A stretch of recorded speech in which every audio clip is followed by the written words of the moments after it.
We have more people than Kamala had here outside. Let's hear it, Arizona. Let's go. Charlie and I just got back from Chicago.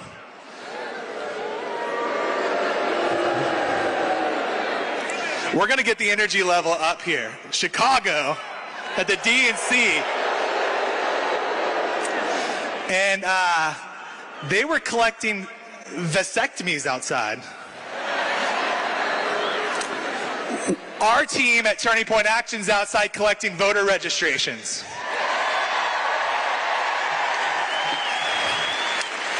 You know, it was 8 years ago. Not a lot of people know this story. 8 years ago, I was at lunch with Charlie, and I get a phone call from Corey Lewandowski. It's 2015. It's about 2 weeks after President Trump, then, Citizen Trump, came down the golden escalators. And he called and said, hey, we want to do a little event in Maricopa County. Like 200 people. Because we're the first candidate that wants to talk about how bad illegal immigration is in this country.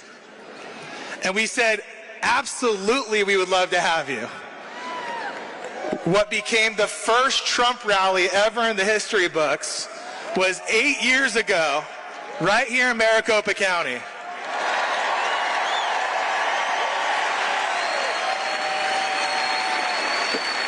So it's only fitting that we show the Democrats how it's done in Glendale, back in Maricopa County. You know, we have a fight on our hands like no other. Turning Point Action is out in the field right now chasing ballots, identifying voters, registering voters, and ensuring that our country is in a good spot. I need you all to do one thing while you're here. Just one thing. Do not leave here without one voter registration form. Do not leave here without one voter registration form. We've already collected hundreds of our registrants today.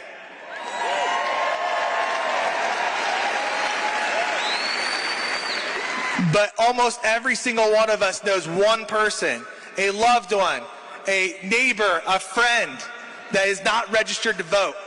Do not leave here without this form. Do not leave here without committing to just register one person. If we register, each of us just registers one person, show up to vote, we're talking about 3 times the amount of winning that we need to do as compared to 2020. That's the commitment. That's the fight. Our voter registration ends October 6th. You have to get one more person in. Commit to chase that person. Commit to turn them out to vote. Do the work that we need to do to defend this country against, California, was it Kamala-ism? They're spelling it right. It's Kamala communism, guys. That's what you're up against. You can go on Turning Point Action's website right now, tpaction.com/100. Download the Turning Point Action application. Commit to chase 100 ballots today.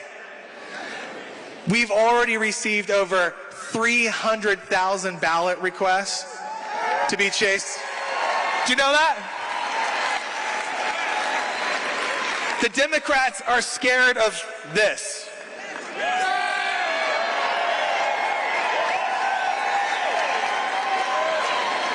But what they're really scared of is you turning out your neighbors, the man in your life, the mom in your life. They expect to have greater turnout, and that's how they're going to win. Chasing the people who don't usually vote. You make the commitment today. Everybody ready to do it? You going to commit? One voter to register. Commit 100 ballots to chase. Do not leave here without making sure that Arizona is going to be in a good spot for a long time. I'll leave you with this. Guys, We have a heck of a program here today. You ready for it?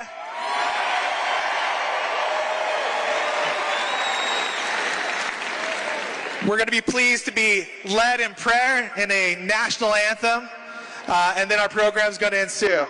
Give it up, guys. Let's get the energy going. Let's go, Arizona.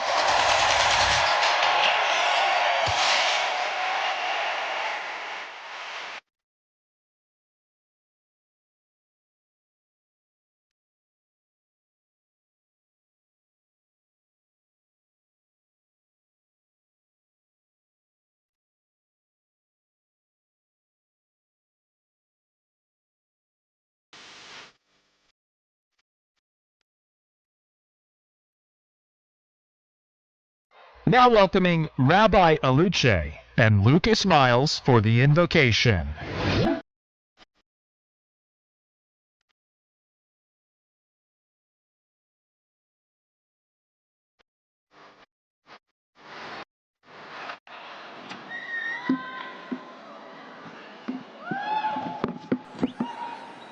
Friends, please rise and join us in reflection.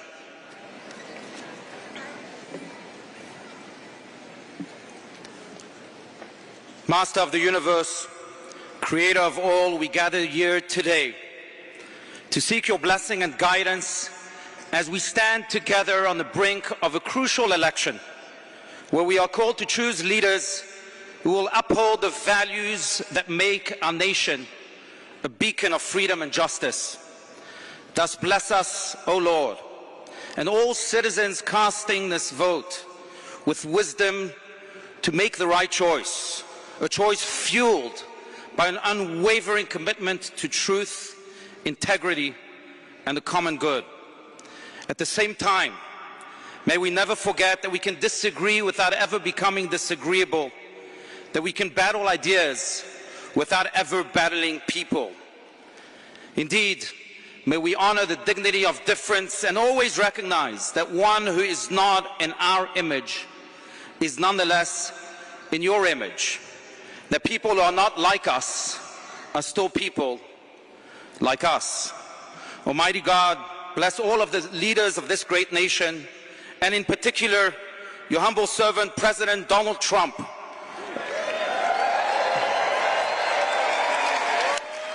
A true champion of faith, family, and freedom, with King David's vision and unwavering courage, and with King Solomon's wisdom and understanding heart, so that he can continue to lead this nation for many years to come, with ears to hear, eyes to see, a heart to feel, and hands to help and bring honor to your name and your blessing to humankind. Fortify him and us all, so that we may turn crisis into opportunity, bad into good, despair into hope, darkness into light. God, we also pray for the immediate and safe release of all of the hostages held in Gaza.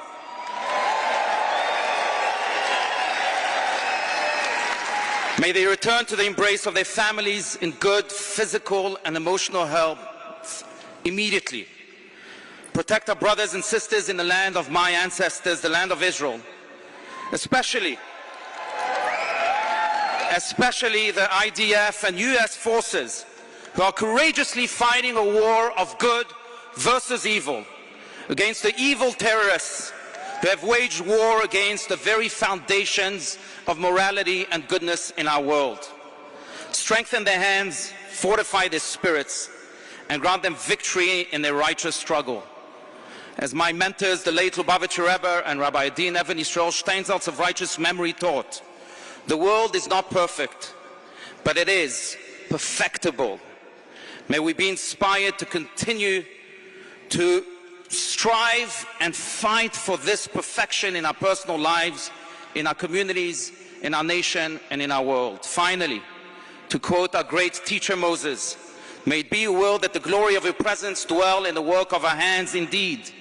May it dwell in the work of the hands of President Trump, our leaders and advisors, in the work of the hands of all of our courageous forces of goodness in our world, and in the work of our hands and all of the citizens of this great state of Arizona and our great country, the United States of America. Ken Yehi Ratzon. May it be God's will, and let us say, Amen.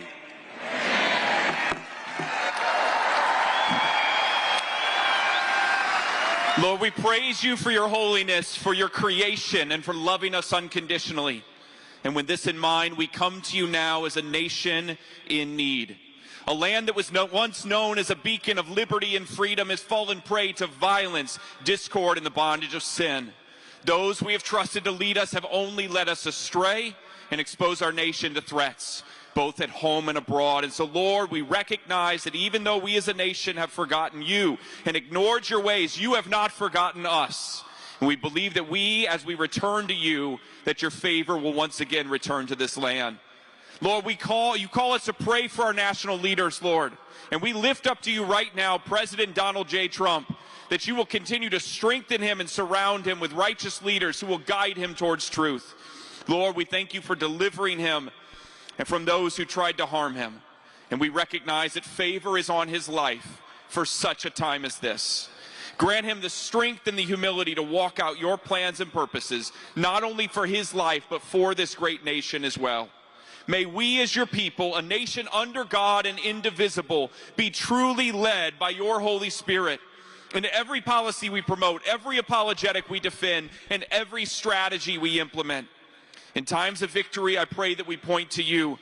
In times of defeat, I pray that we lean on you. But Lord, with so much at stake, the slaughter of the innocents, the twisting of truth, the brainwashing of our children, we ask for victory, that you would fight our battles and save our nation for those who would seek to snuff out the lamp of liberty and bind the hands of justice. Give us ears to hear and eyes to see and the grace to do all that you've called us to do.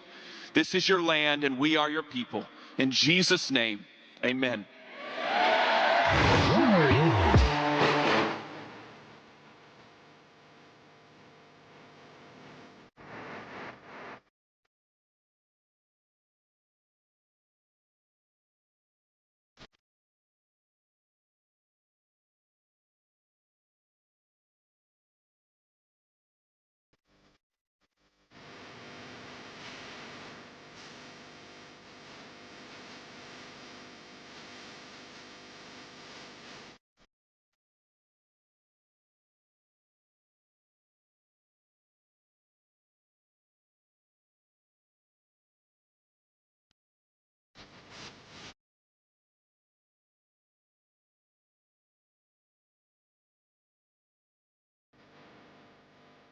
Ladies and gentlemen, please rise for our national anthem.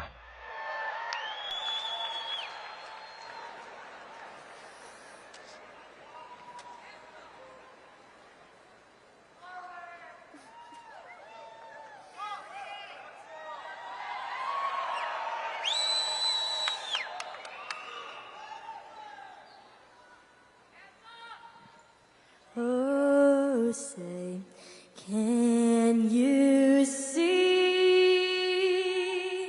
by the dawn's early light what so proudly we hailed at the twilight's last gleaming, whose broad stripes and bright stars through the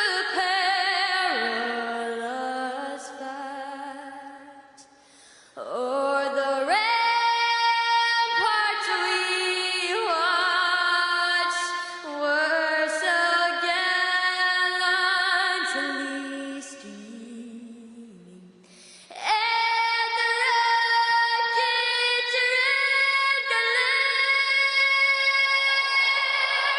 the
gentlemen, please welcome to the stage, Shelley Bogs.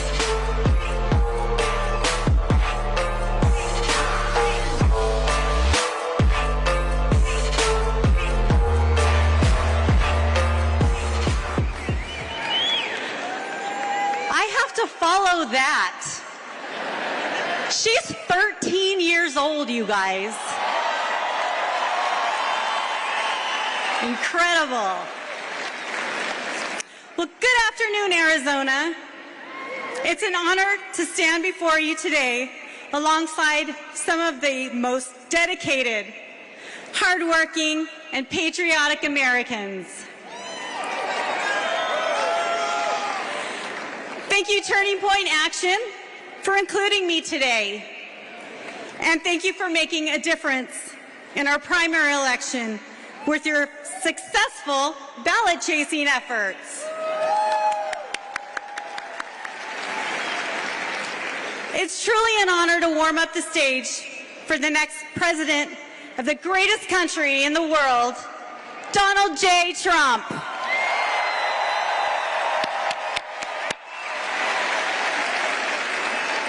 We're here today because we share a love and a passion for our state and our country. As a mom, teacher, public servant, and a Mimi to 7 beautiful grandbabies, I have been disheartened by how parents have been disrespected and ignored, how teachers, our real teachers, are not being supported in the classroom. And I'm sick and tired of seeing our tax dollars being used to fund the destruction of our children's education and the future of our country. Schools are our battleground, so I decided to do something about it. I'm Shelley Bogs, and I'm running to be your next Maricopa County School Superintendent.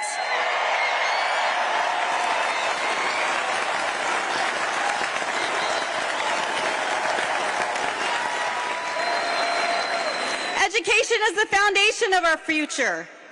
Having spent over a decade working in education, from teaching to serving on a school board, I've seen firsthand the profound impact that a strong educational system can have on our students and our community. We face many challenges in education today, but every challenge is an opportunity to innovate, to empower students with knowledge and a skill. Students need to be taught the importance of our Constitution and what it means to be an American.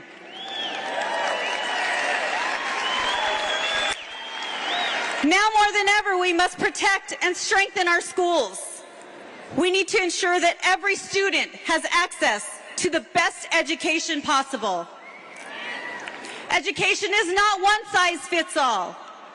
Students have a right to a real education that is focused on academics, not political ideology.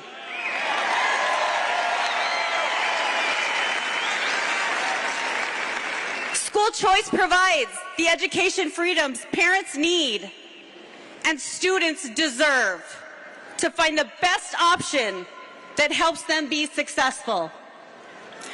When children are taught to stand, why we stand for the national anthem, they will only kneel for God, for God.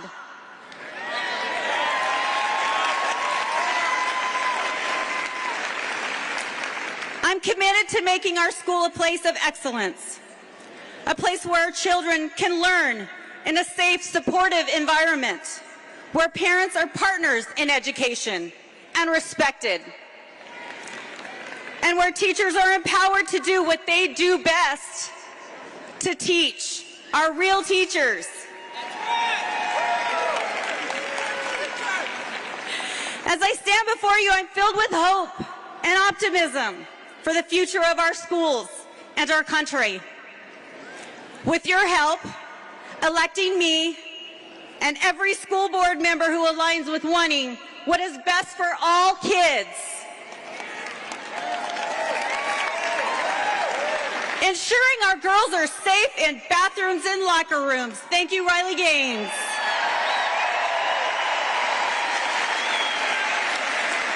That the color of our skin does not dictate who we are and our abilities.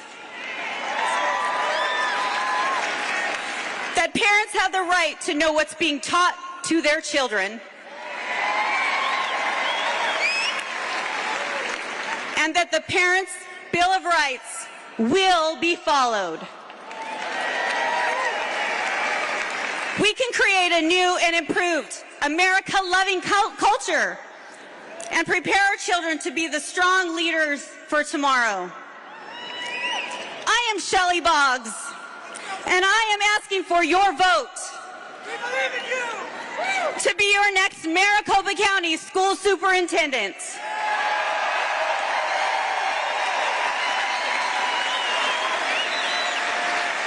Please make sure to vote in November, all the way down the ballot. Don't forget our school boards. Don't forget them.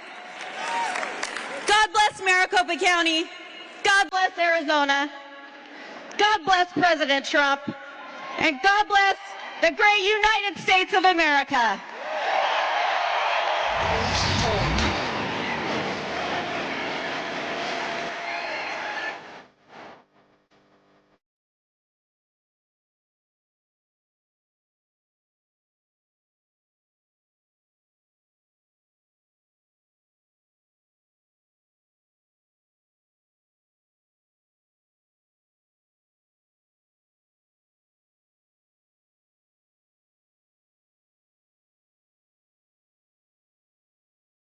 Ladies and gentlemen, please welcome to the stage Congressman Eli Crane.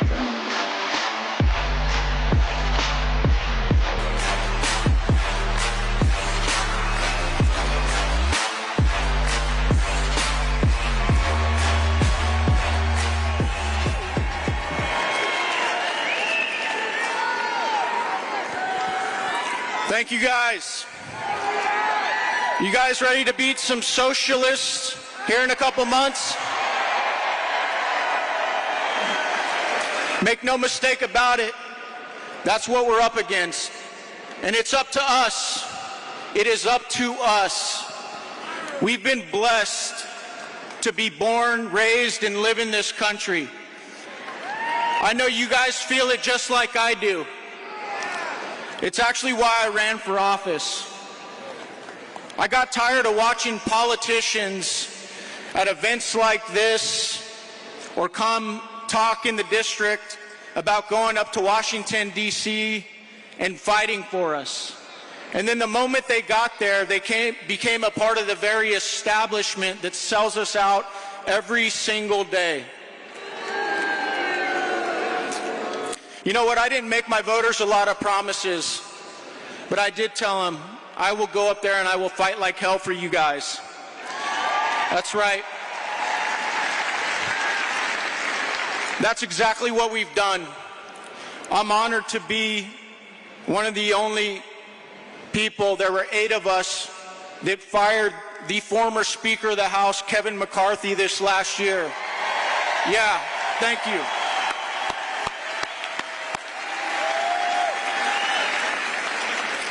And you know, I did that not because I don't like Kevin or like I had some personal animosity.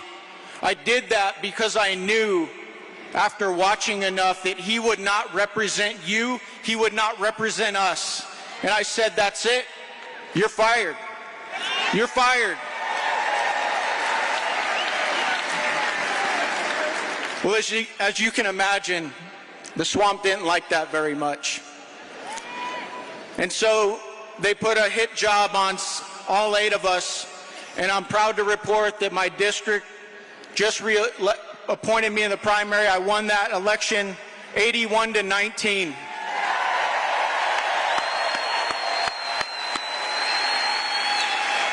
I tell you guys that, not to brag on me, but to brag on you.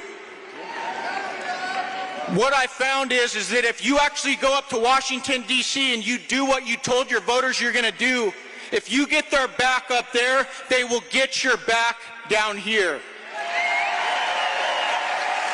You guys sent a message all throughout the country to candidates behind me coming up. I hope we're getting reinforcements up there because, God, we sure need them. That they can go up there and they can fight against the swamp. And the voters of this country, if you do that, they will get your back. So thank you. Thank you.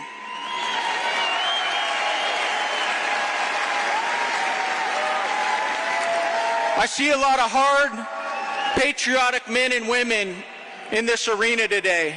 It gives me the energy to go back to Washington, D.C. and continue the fight. I'm reminded of one of my favorite statements. Hard times create strong men. Strong men create good times.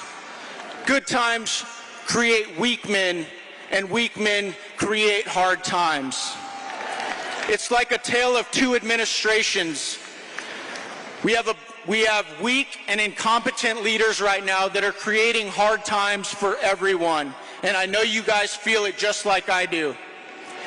But let's talk about strong men for a second. How about President Donald J. Trump?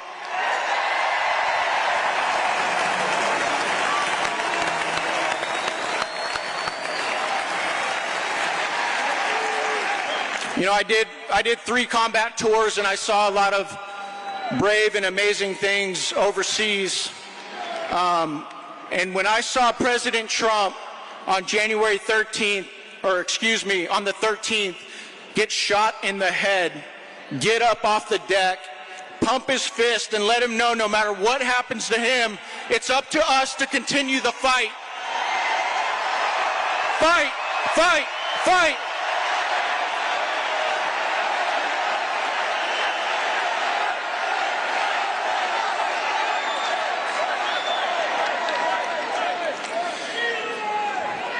Thank you, brother, Sonny. But I want to tell you guys something, and this is the most important thing I'm going to say in the few minutes I have left. We're never going to fix this country if we only look at it through the political lens. I want to read you guys a scripture. 2 Chronicles 7:14 says this: "If my people who are called by my name will humble themselves and pray and seek my face and turn from their wicked ways, then I will hear from heaven and I will forgive their sin and I will heal their land."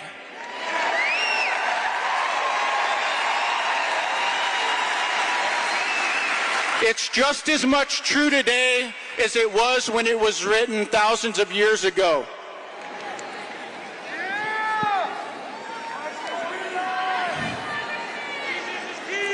The reason I say that, guys, and I realize that not everybody in this building shares the same faith, but our founders understood what I'm talking about. We have pushed God out of everything, and that is why we're in trouble. We need to turn back to God in this country.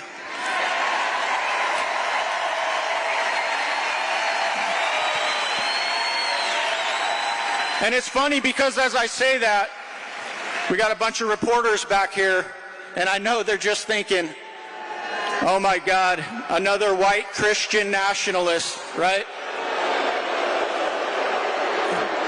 That's right. I think I just saw one of them back there run for a safe room. It's okay, it's okay. We're just talking about God. You're all right, you're all right. Guys, this is up to us. This is our election to lose. This is our country to lose. How many of you guys are going to help Turning Point Action chase ballots?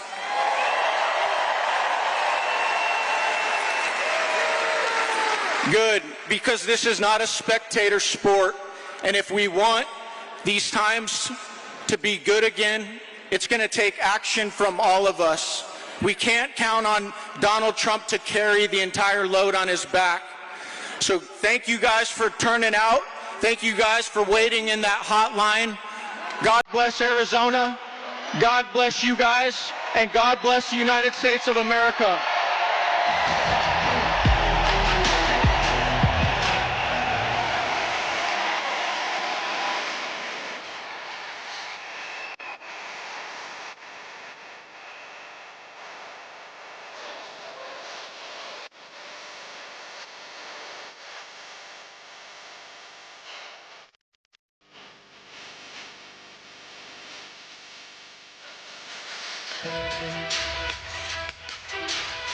Ladies and gentlemen, please welcome to the stage Congressman Paul Gosar.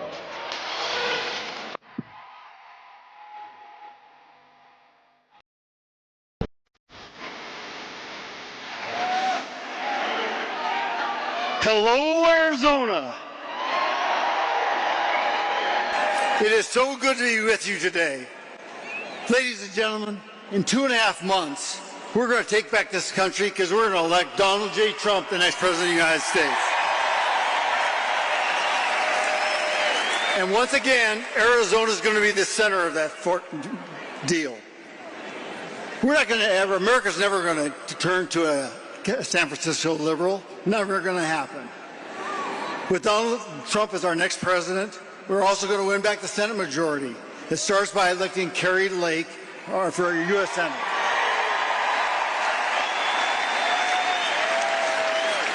Speaking of Kari Lake, everybody join me. It's her birthday today, so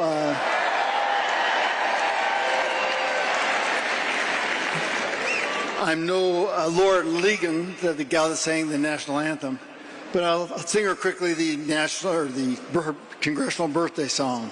Here goes. This is your birthday song. It doesn't last too long. Hey.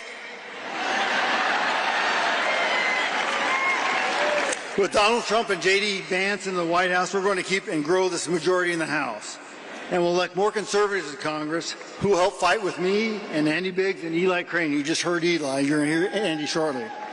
And we're going to get things done for the American people.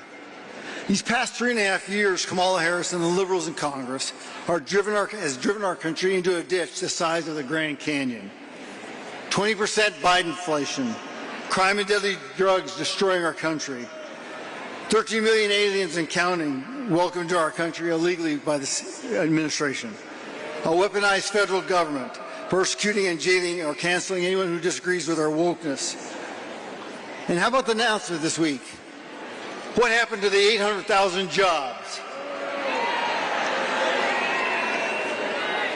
This November will be the most consequential election of our lifetime.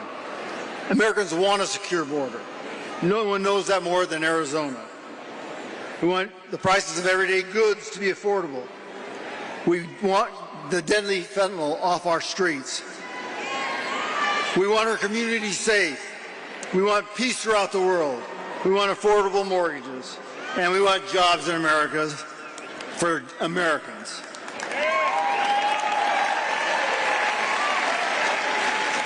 But Democrats think they're smarter than you and me. They want to be able to coronate the next president of the United States so they can continue to shove their liberal agenda down our throats. So today I'm asking for your help. Trump supporters, I'm asking you to get involved between now and November. Because you can bet the Democrats are scheming already on how they're going to steal another election. They've already disposed of Sleepy Joe Biden. We have to make sure the next election is too big for them to rig. Too big to rig.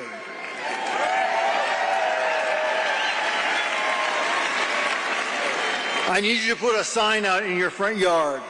Chase ballots. Work the ground game. Volunteer for President Trump's campaign.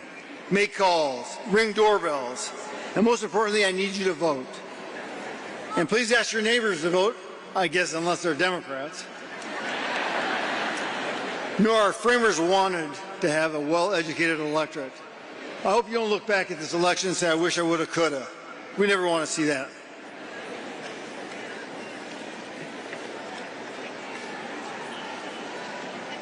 With your help, we'll send a clear message to Kamala Harris, Chuck Schumer, Hakeem Jeffries, Nancy Pelosi, and Mitch McConnell even. We got to make it, you betcha, we got to make it clear that we're sick and tired of their progressive, green new scam, woke policies that are ruining this country. And we can send Donald Trump and J.D. Vance to 1600 Pennsylvania Avenue to work with the Republicans in Congress and this great country to get it back. Thank you so very much for your support. Get involved. It's what we got to do. God bless you. God bless President Trump. God bless J.D. Vance. God bless Arizona. And God bless the United States of America. God bless you.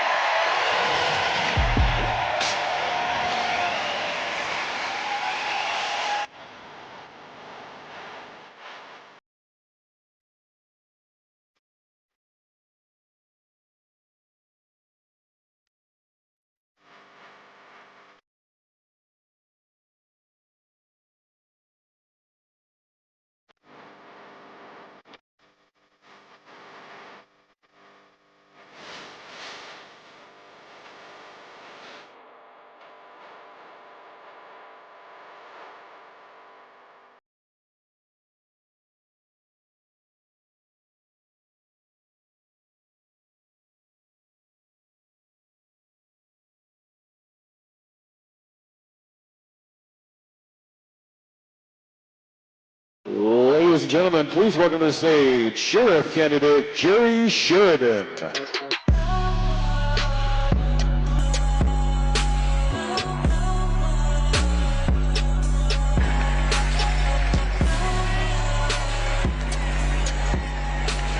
Well, hello, Glendale.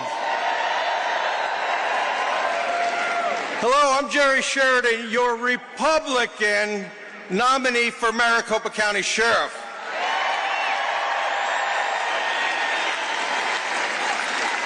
As a 40-year veteran of the Maricopa County Sheriff's Office, I am excited to represent all freedom-loving citizens of Maricopa County.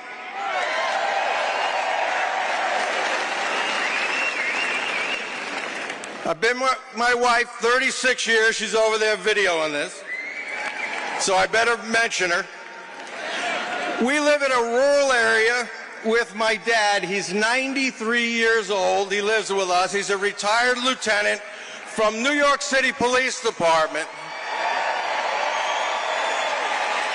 He has been my hero and my mentor all my life. And he has given me a love for public service. We live there with our 3 Airedale Terriers, our 2 horses, and we also have 2 daughters and 2 grandkids. But I mention those animals because it's very important to me, because they're my family. And I will make people that abuse animals or neglect animals a priority and put their asses in jail.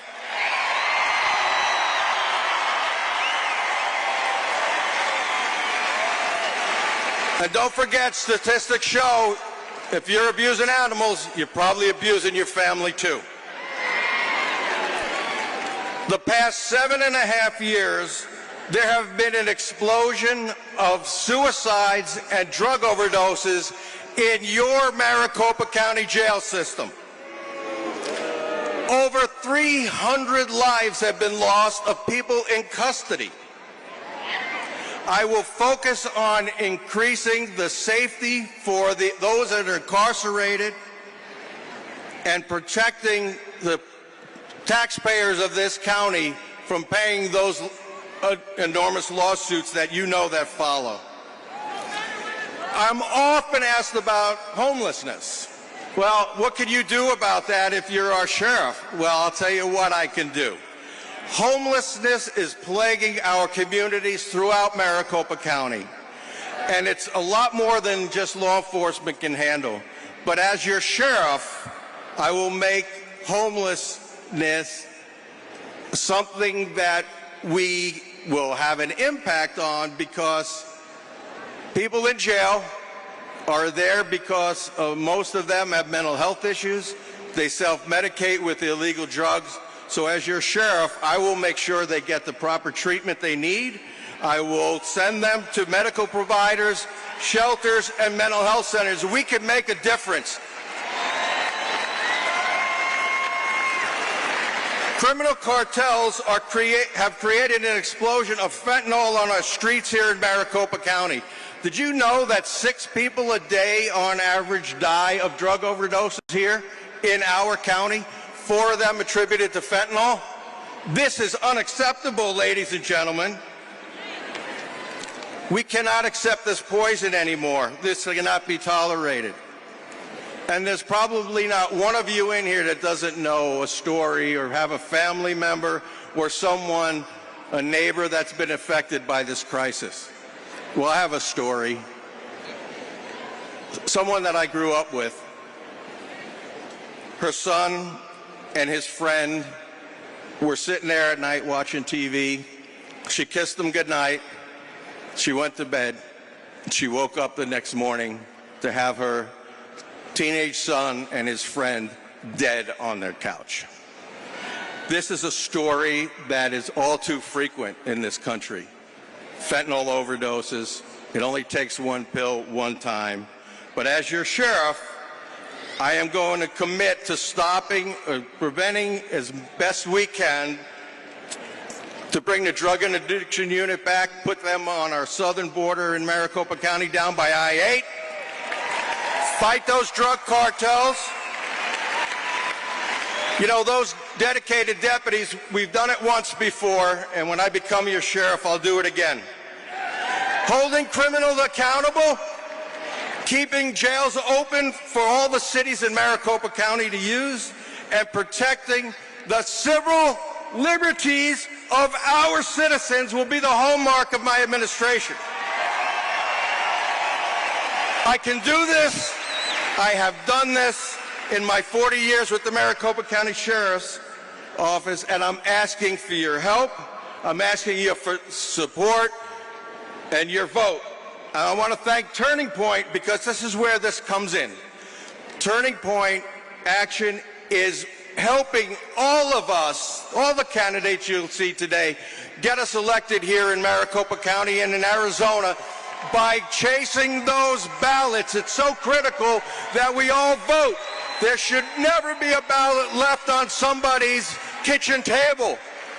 Well, Republican ballots. They can leave the Democrat ones there.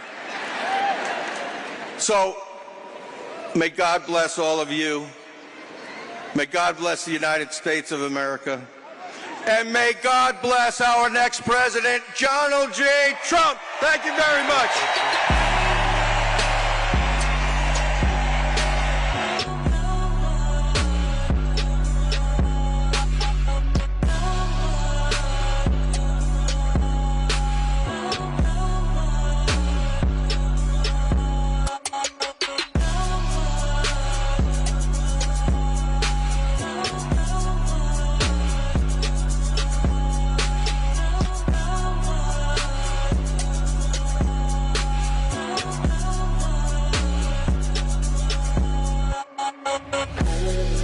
Ladies and gentlemen, please welcome to the stage Congressman Andy Biggs.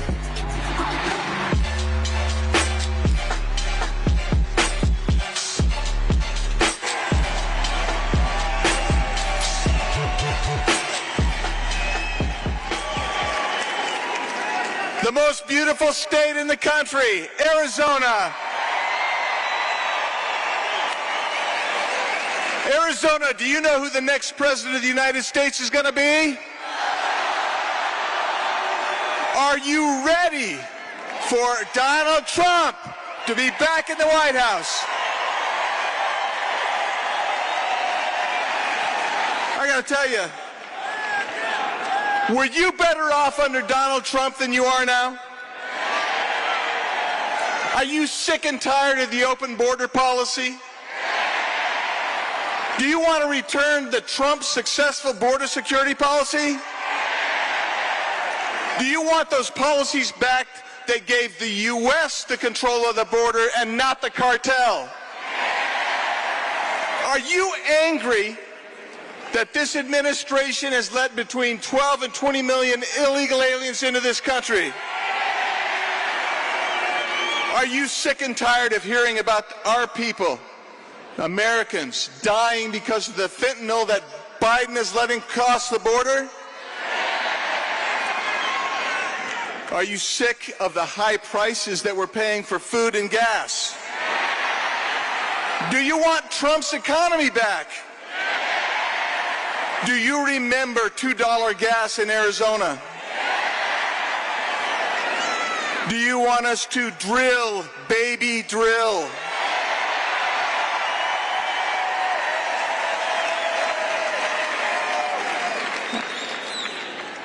Were you better off under Donald J. Trump?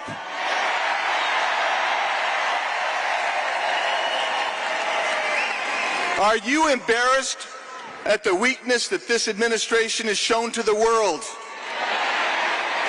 Are you as pissed off as I am that just a few weeks ago the Taliban was driving around Afghanistan in billions of dollars of our equipment? Are you frustrated that Iran is threatening to start World War III? Are you upset as I am, that this administration gave $9 billion to Hamas. Do you remember that when President Trump was the president, there was no new war started? Do you want to return to President Trump's policy of peace through strength? Have you seen our own government weaponized against our American people? Does that tick you off? Well, do you think we need to stop building a new Taj Mahal bigger than the Pentagon FBI headquarters? Well, how about pulling the plug on the woke DEI programs in the United States military?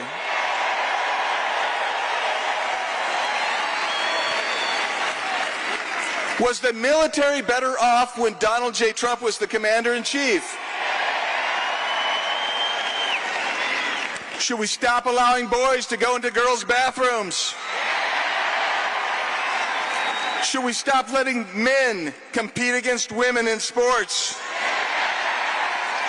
Were families safer and more protected under Donald J. Trump?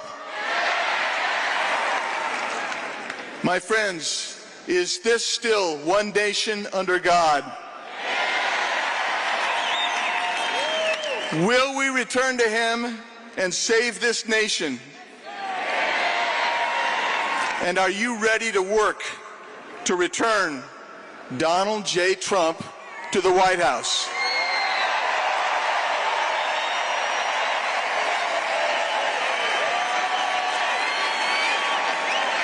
Do you want your congressional delegation to keep fighting in Washington, D.C.?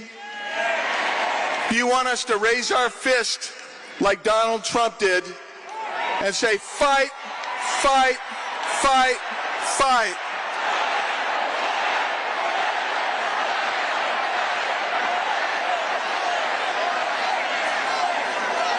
We need every vote. We can win Arizona. We can win Arizona. We need every vote.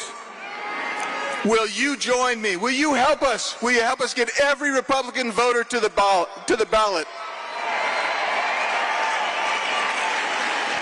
Will you join me and our friends at Turning Point Action, their grassroots ballot-chasing effort to get people to the ballot box? Will you do that? Will you help us chase the ballot? That seems soft to me. We need to chase that ballot.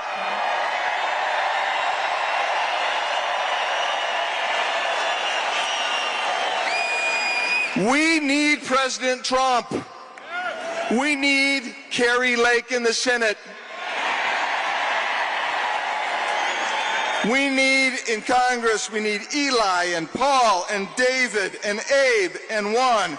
And I'll be pleased to go back if I'm asked to. I'm going to go back, and I'm going to keep fighting for this state and for this country. We need every county supervisor to be a Republican. We need every school board member to be a Republican. We have a great candidate to replace. I'm trying to filter here. We're replacing the county recorder here in Maricopa County, Justin Heap. We need the Corporation Commission to be Republican hands. And can we work together, you and me, to elect Republicans up and down the ticket, from Donald Trump to every office in the state? And are we going to turn Arizona ruby red, deep red, unmistakable, send a message home?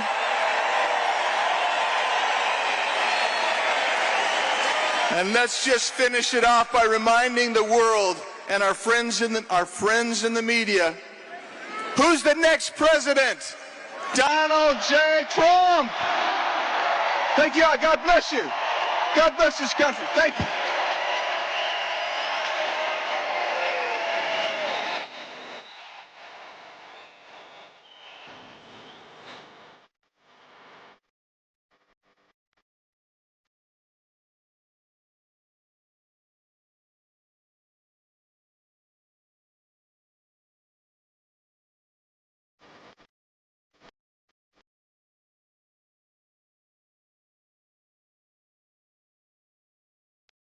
Ladies and gentlemen, please welcome to the stage County Recorder candidate Justin Heap.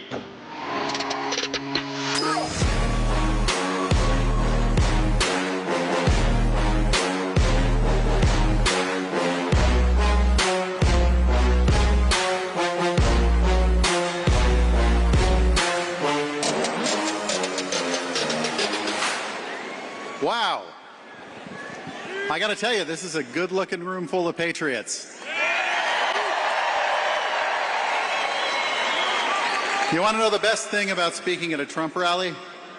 Is you don't need to use AI to make it look like the seats are full.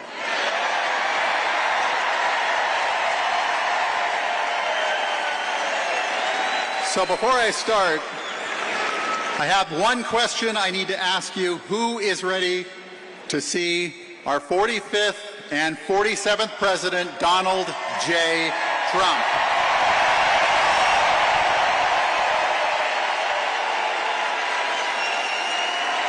My name is Justin Heap, and I am running for the Maricopa County Recorder to secure our elections.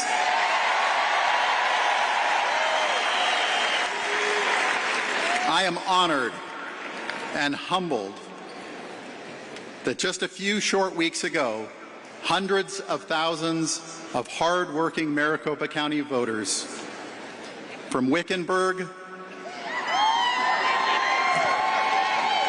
to Scottsdale, from Anthem to Gila Bend, turned out to choose me to represent them for the Maricopa County Recorder's position,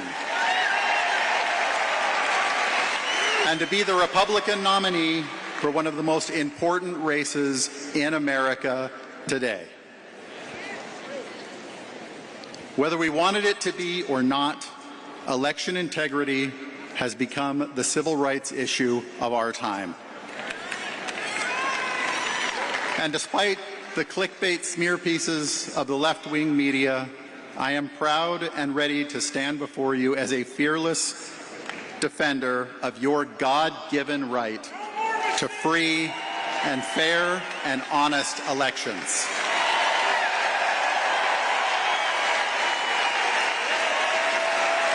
You see, I am an America First conservative.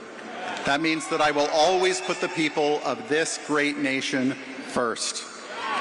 When I take my oath of office, I will always make sure that every lawful, law-abiding citizen is put first, and that the citizens of the great state of Arizona will always come first.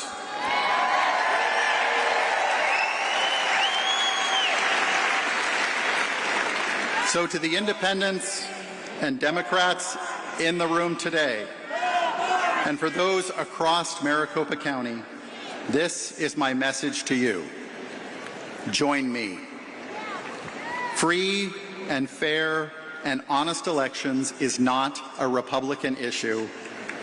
It is an everyone's issue.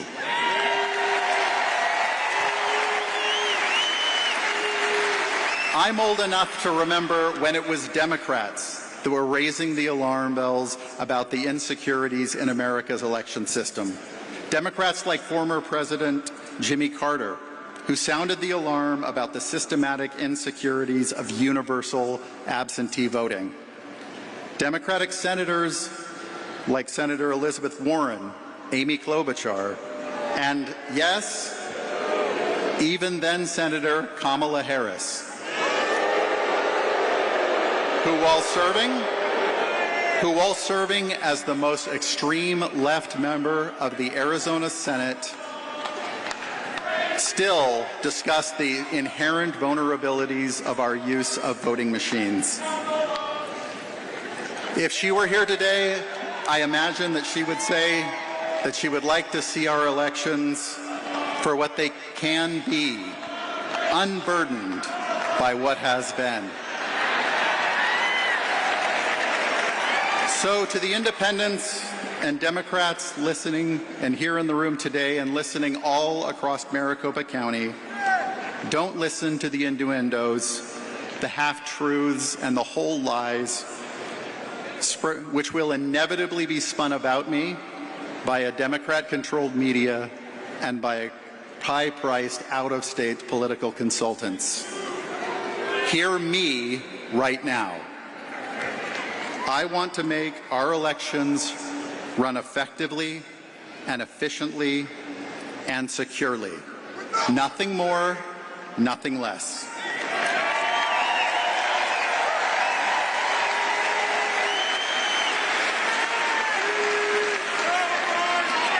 We should all be proud of our elections in this country. But sadly, as I have traveled across this country, it has become clear to me that our system is broken and desperately in need of repair. Over the past 180 days, I have attended 208 events, listening to voters from everywhere in the county and of every corner of the political spectrum, hearing about their lives and their life stories, hearing their concerns. And as I did, one common theme became crystal clear to me. The voters are sick of our elections making us a national laughingstock. The voters are sick of being mocked and condescended to when they ask sincere questions about our election system.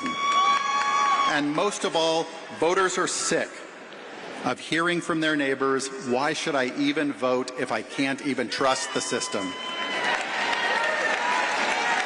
I am running for Maricopa County Recorder because it is high time that we had someone willing to roll up their sleeves and solve the damn problem.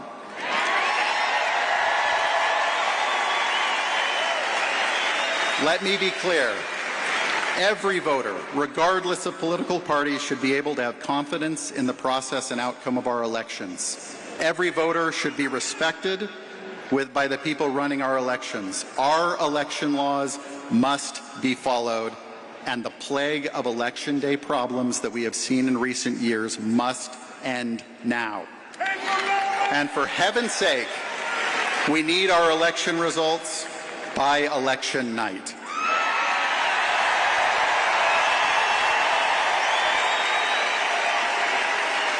I am Justin Heap. I am running for Maricopa County Recorder, and with the help of Turning Point and Trump Force 47 that is working to bring out our voters across this state and swing states all across America, we too can make our elections trustworthy again. I am Justin Heap. I hope that I will have your vote. Thank you, and God bless the great state of Arizona.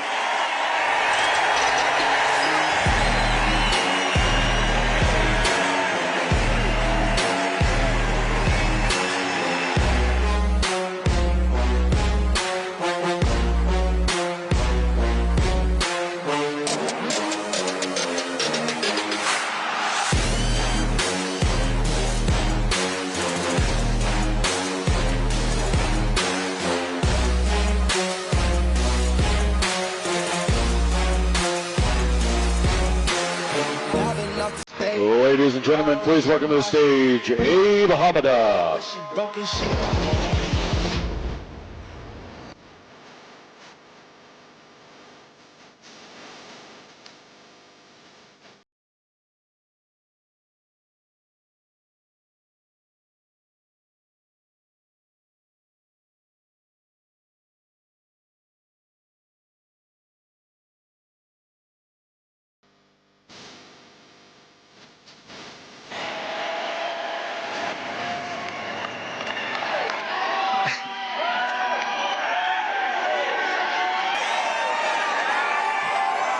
Arizona loves its fighters, don't they?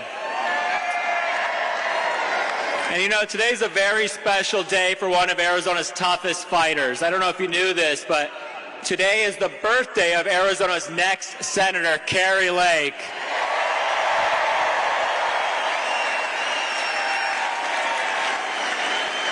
Believe me, she's the most courageous and loyal woman I know, and we are going to get her elected. I'm Abe Hamadeh. I'm a former prosecutor, and I'm a former captain and intelligence officer in the United States Army Reserve.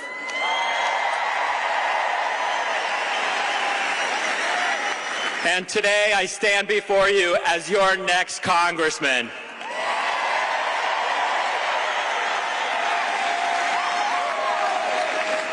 And I know our country is worth fighting for, and that's exactly why we're all here today. What we've witnessed over the past 4 years is an unprecedented attack on the American people and the very foundations of our country's principles. The radical left has infiltrated every aspect of our lives. And it's not just the government we're fighting. It's the entrenched political class who have enriched themselves at the expense of the American people. It's the corporations who want to shove their woke agenda down our throats.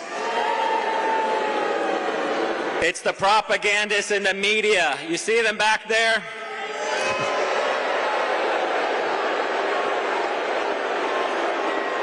It's the propagandists in the media who want to divide us and hide the truth. Now, make no mistake, we are at war with the radical left. And that's why it's time to elect President Trump and Kari Lake so we can go back on offense.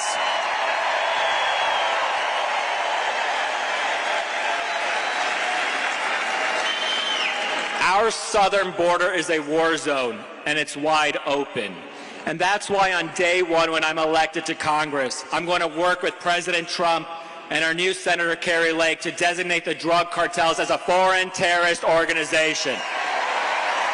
We have to.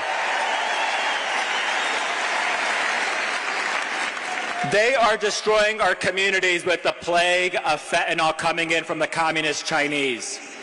They are bringing in millions of illegals across our border, and they are even funneling in terrorists. If there is one war we should be fighting, it's to defend our homeland against these barbarians.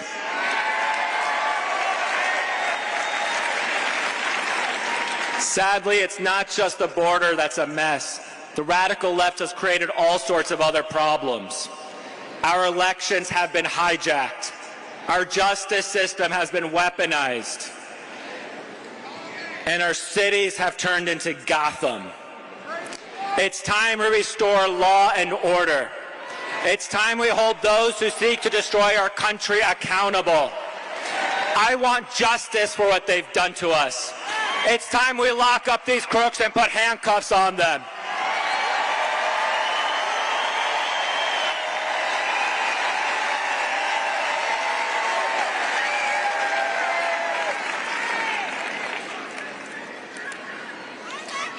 Now, the media loves to lie about us, don't they? Believe me, I know. But the truth is, the America First movement is all about giving a voice to the forgotten men and women of our country. We want a secure border again. We want cheap gas again. We want affordable groceries again. We want to preserve Social Security. And we want to restore American jobs and not send them overseas. And most importantly, we want fair and honest elections.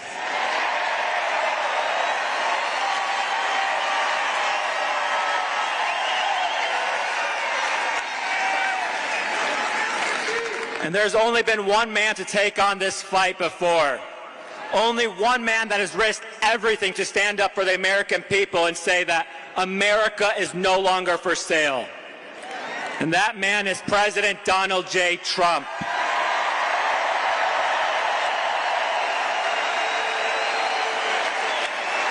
And he has never stopped fighting for us. He took a bullet for us, and he will never surrender.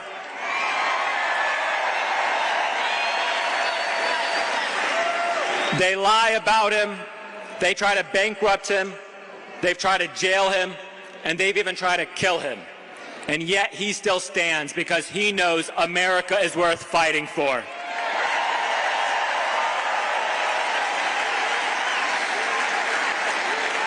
You know it, and I know it. We could feel it in our gut that what happens this election will determine our country's future for the next century. In Arizona, we are in the 11th hour. and they will try to stop at nothing to keep President Trump out of that Oval Office. But they can't stop this America First movement. Arizona, you know me as the happy warrior, but I'm also a pissed patriot too. I say I'm a happy warrior because the best warriors fight for what they love. And I love my country. And I will always fight for the America we remember. Now, every day I think about what they've done to so many of our friends like Steve Bannon, like Rudy Giuliani, like Peter Navarro, and so many others. And right here in Arizona, we have an illegitimate attorney general going after 18 Republican friends of ours simply for fighting for the truth.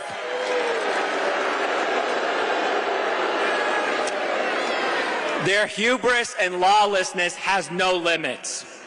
And just for being here at this rally today, all of you have become a threat and therefore a target. And I don't say this to make you feel like victims. I say this to empower you. You are a threat. You are a threat to their corruption. You are a threat to their power. And you are more powerful than you can ever even imagine.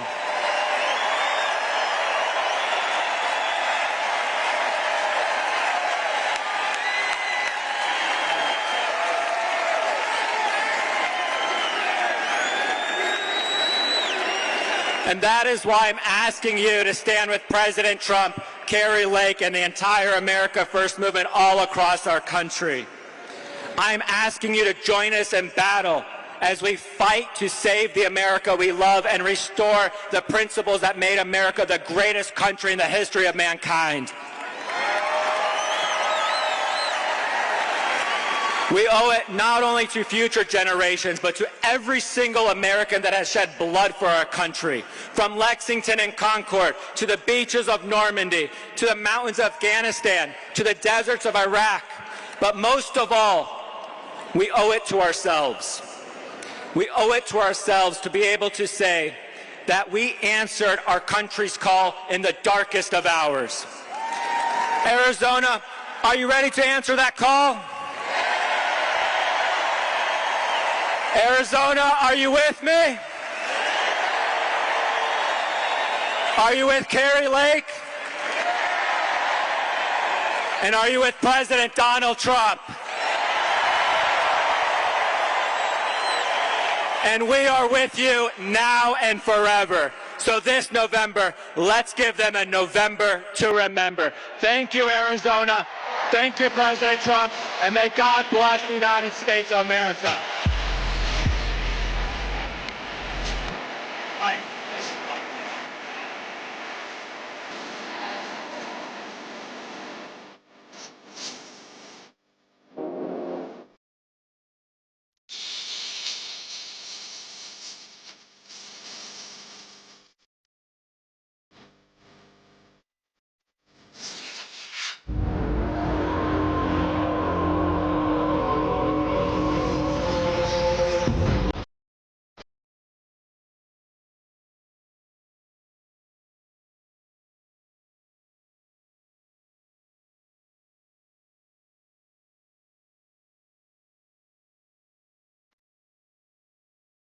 Ladies and gentlemen, please welcome to the stage, Charlie Kirk.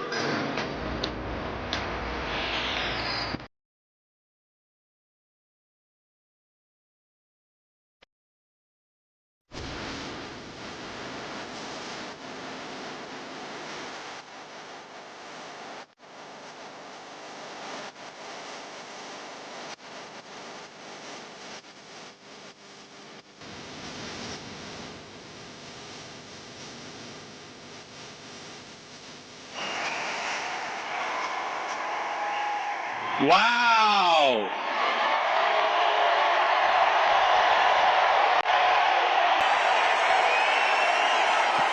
You know, someone who wants to be president had an event here.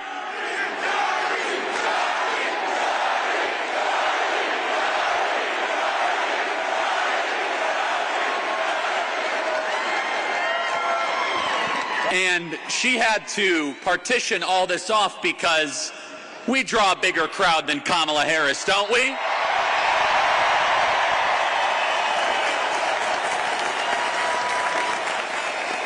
It feels so good to be around all of you. I was in Chicago this last week, so you didn't have to go there. We already defeated one presidential candidate, so we might as well now defeat another one.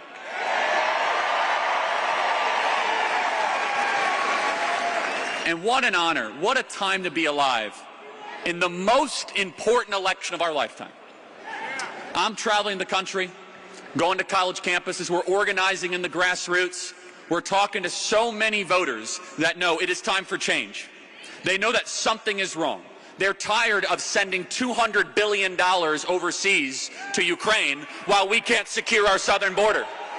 They're tired of seeing our homeless vets while we prioritize foreigners that come into our country. And by the way, what an insult to the legal immigrants in this country that we allow illegals to get luxury hotels who cut in line. They know that something is wrong.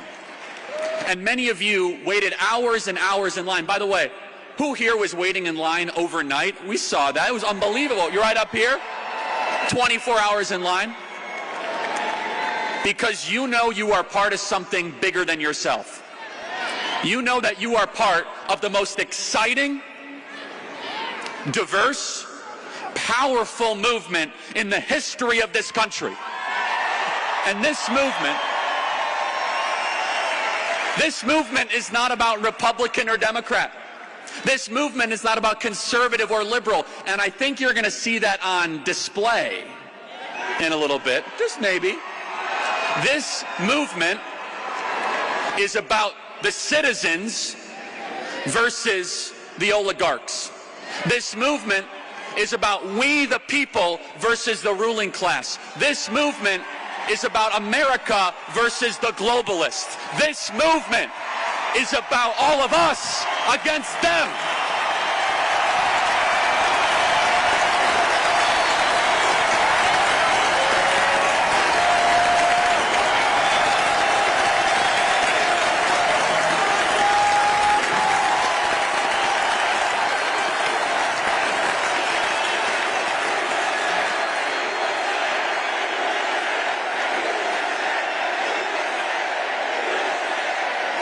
And they know something is coming in November. You could see it.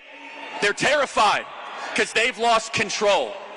They've lost control of the narrative. Today, we saw the next chapter being written. You understand you're living through history being here today. You see, Kamala Harris, Barack Obama, and the Democrats, they say, vote for us. We won't improve your life, but keep on giving us power. Because we're going to lie relentlessly.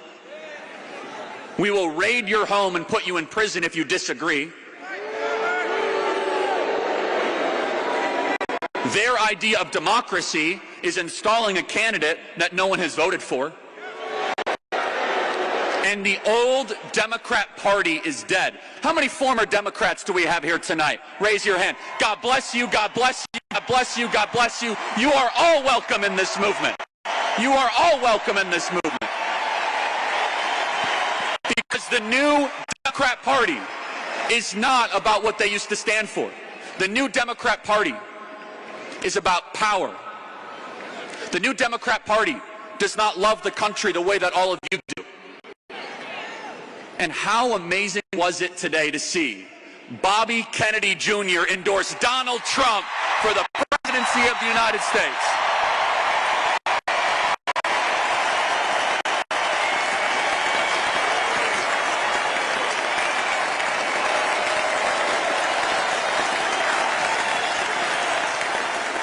You know, this has been a wild summer, everybody.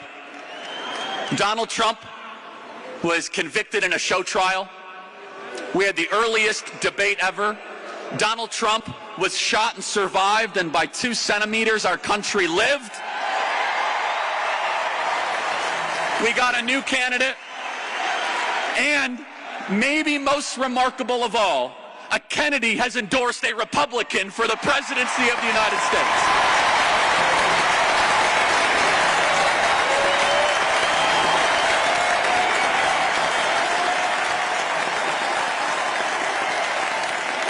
And you better believe they're scared. All the media, they're scared because they're supposed to have a monopolistic control. You saw the DNC, watch us and obey.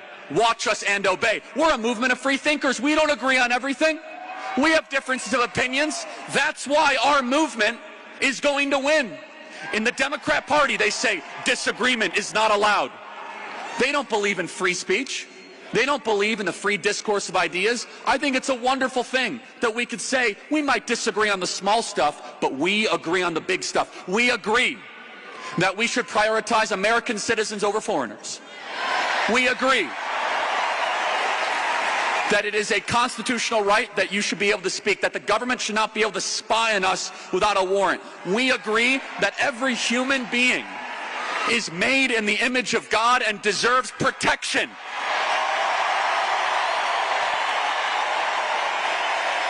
We agree in your right to bear arms. We agree that the Founding Fathers were divinely inspired when they wrote the United States Constitution. The small stuff we can disagree on, but the differences are dramatic. And that is why we need to extend an olive branch to the Democrats in your life, the Democrats that still have a little bit of a free thinking. Now, I'm not talking about the Democrats that got the 9th booster shot and wore a mask while they showered. I'm not talking about those Democrats.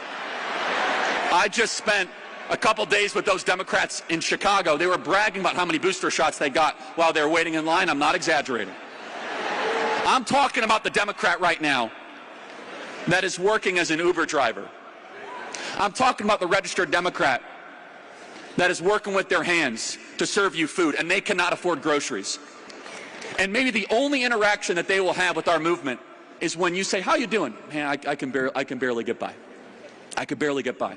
And you should say, "You know what? If you vote for Donald Trump, you're actually not going to be taxed on your tips."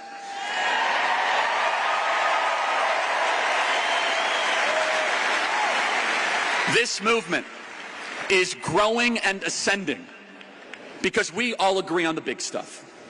We agree that the people are the sovereign in this country. And we've seen in the last 30 years the uniparty on full display.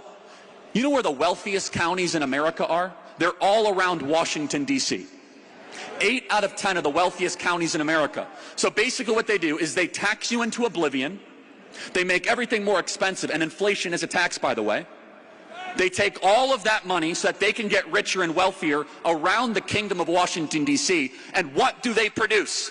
All they produce is more regulations, rules, and customs, and wars that put you in more jeopardy. A $6 trillion budget while we have to close down our factories. And they thought they could get away with it. And this is why they fear the man we are here to support today. It's more than just that he supports the right things. It's that he had the brilliant and uniquely American idea to bring all of you in the room where the deals are negotiated, where you get a seat at the table. And they hate that. They hate it because you're not supposed to get involved in this. You're supposed to be on the vote for years, give me the power day of my business. You're not supposed to go where. You're not supposed to care that our communities are being overrun by people who were never invited here, that newcomers are winning our social safety net. And what has happened is we are seeing an explosion in citizen participation. And this rally, you look at this, is incredible. Only starting point. But what they will really fear, the Democrats are going to be terrified. They're going to be terrified that every single person here makes a pledge and says, "I'm going to go find 100 new voters, and I'm going to go make sure they vote." We have nearly 16,000 people and thousands of people outside. We'll get the final count. If everyone here just found 10 new voters, that would be 160,000 new voters here in the state of Arizona, nearly 16 times what the ballot shortage was in 2020. You want to make it too big to rig? Let me tell you the open secret of this event. This room can deliver the state of Arizona for Donald J. Trump. This room. All of us together. This room.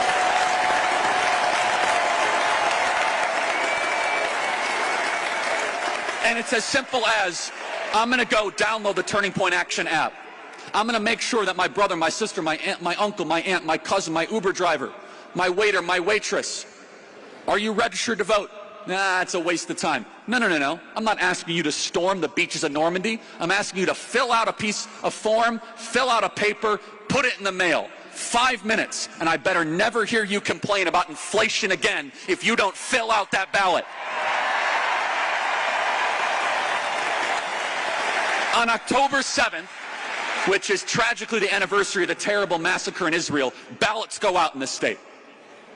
Ballots are going to be scattered all across this state. What the Democrats do is they will deploy thousands of paid operatives to go find those ballots, to try to chase them and get them into the system.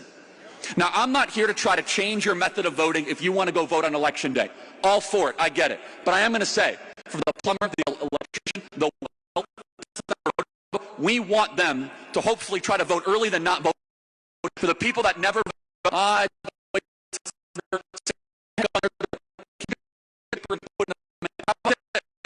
if he said it work perfectly,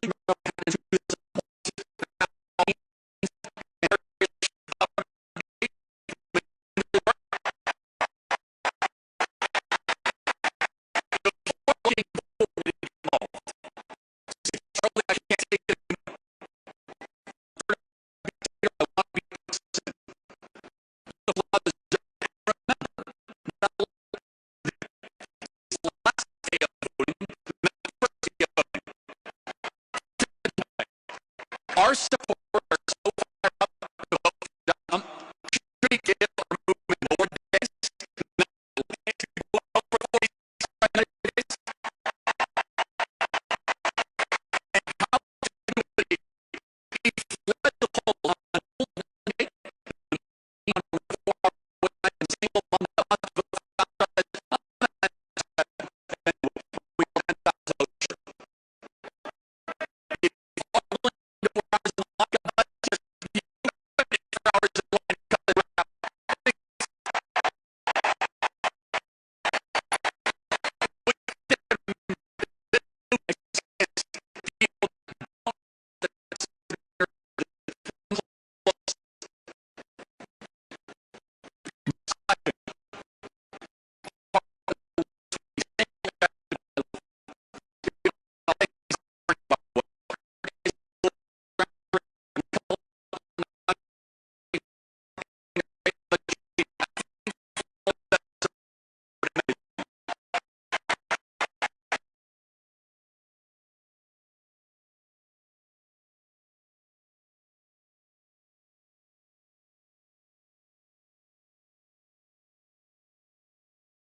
Thank you.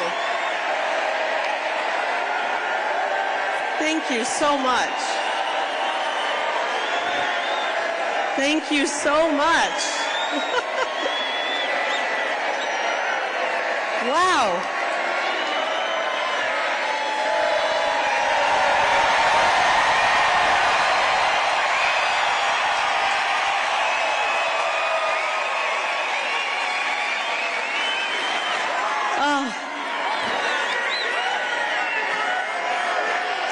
Oh, the heck with the speech. I don't need to do a speech. Thank you guys so much. Hello, Arizona.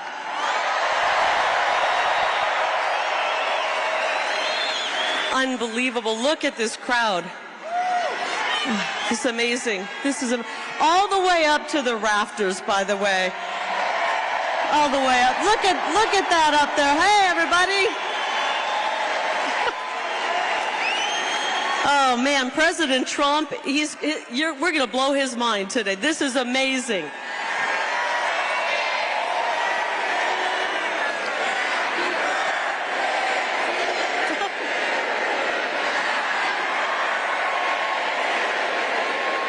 Thank you.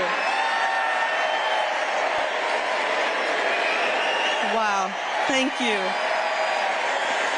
Thank you so much. Thank you, thank you, thank you. I'm speechless. I'm speechless for the first time in my life. I'm speechless. The fake news media probably likes the thought of me being speechless. But I'm about to get wound up. Is that okay?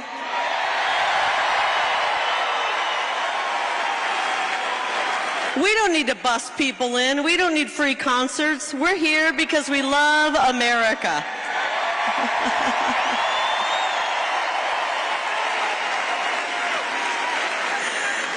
I think I want to speak to my old friends in the fake news because, you know, they've been trying to say specifically that in Arizona, the guy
Well, thank you very much, and a very big hello, Arizona, hello, Phoenix.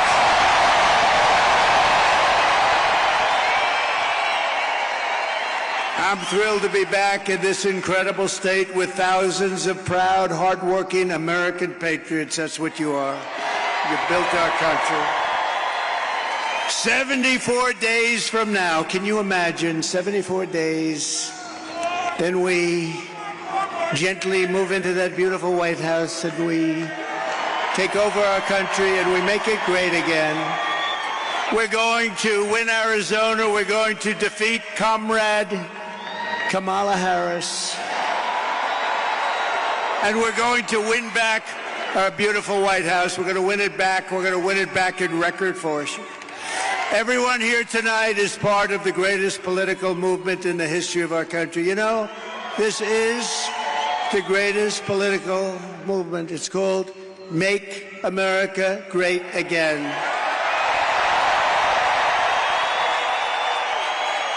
And it's right now bigger and better and stronger than it ever was before. You know, we won in 2016, and we did much better in 2020. A lot of people don't understand that, but we understand it. Millions and millions more votes. But those two are nothing like the spirit that we have now. It's amazing, and that's because we've seen how bad government can be. That's why it's combinations of a lot of things, but the job they've done in destroying our country is unbelievable, and people have seen it. And because of that, there's never been anything like this. Right, Carrie? Right? Our movement is not about Democrat versus Republican. It's about patriotism and common sense. We have a common sense. We're the party of common sense. You say what you want. Nice to say conservative, but really, we're the party of common sense. We want fair elections, free elections. We want strong borders. We want a great military. We want home and low interest rates or low taxes and no regulations. That's why we're welcoming support from millions and millions of disaffected Democrats, and they are a little different than it was. You know, we had somebody, I was up 18 points, and they said, Joe, you can't win. You're getting out of the race. No, I want to go and give it a shot. No, Joe, you're getting out of the race, Joe. And if you don't do it the nice way, we'll do it the tough way, Joe. And he said, okay, and now I have a new opponent. This never happened before. We spent $100 million and a lot of time on defeating him. And as soon as he was gonzo, it all started with the debate. The debate. All that time, all that effort. A friend of mine said, you did a terrible job in the debate. I said, why do you say that? Everybody said I was brilliant. They said, no, you got him out of the race with that debate. It's all right. We have to do what we have to do, right? We have to do what we have to do. And now we have somebody that, in theory, should be easier to beat. In theory, because she's a radical left Marxist, and everybody knows it. But we're welcoming the support from millions of disaffected Democrats, independents, moderates, old-fashioned liberals who still believe in things like, little things like borders. I was there yesterday. That's a scary place. Sir, it's about time that you get out of the sun, sir. We're going to have to get you out of here, sir. Let's get the hell out of here. She was the border czar. She presided over the worst border in history, not American history, world history. Democracy, liberty, and of course, always the right of free speech. We don't really have free speech right now. The press, look at all of them. Look at all of them. Look at that. Wow. Man. That's a lot of press. That's a lot of fake news. That's a hell of a lot of fake news. Gone forever is the old Democratic Party of FDR, JFK, and that's right, even Bill Clinton. Kamala Harris's Democrat Party is the party of free health care for illegal aliens, communist-style price controls, defund the police. All her life she wants to defund the police. A little while ago she changed, didn't she, huh? banning gas-powered cars and sex changes for minor children without parental consent. How about that one? How would you like that? Without parental consent. Can you imagine your kid comes home without parental consent? What happened to my baby? What happened?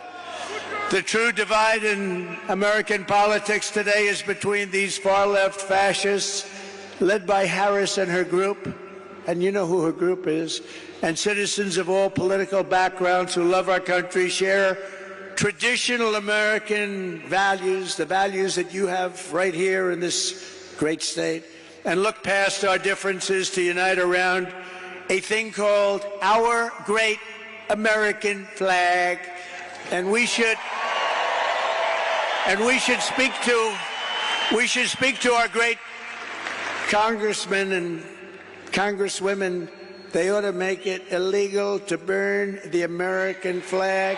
If you burn the American flag, you go to jail for 1 year. 1 year, that's all, 1 year.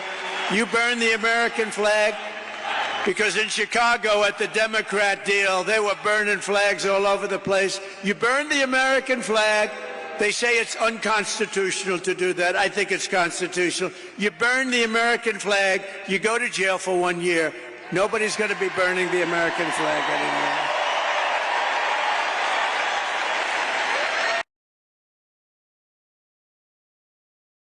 Obliterate the deep state. Slight difference. Our opponents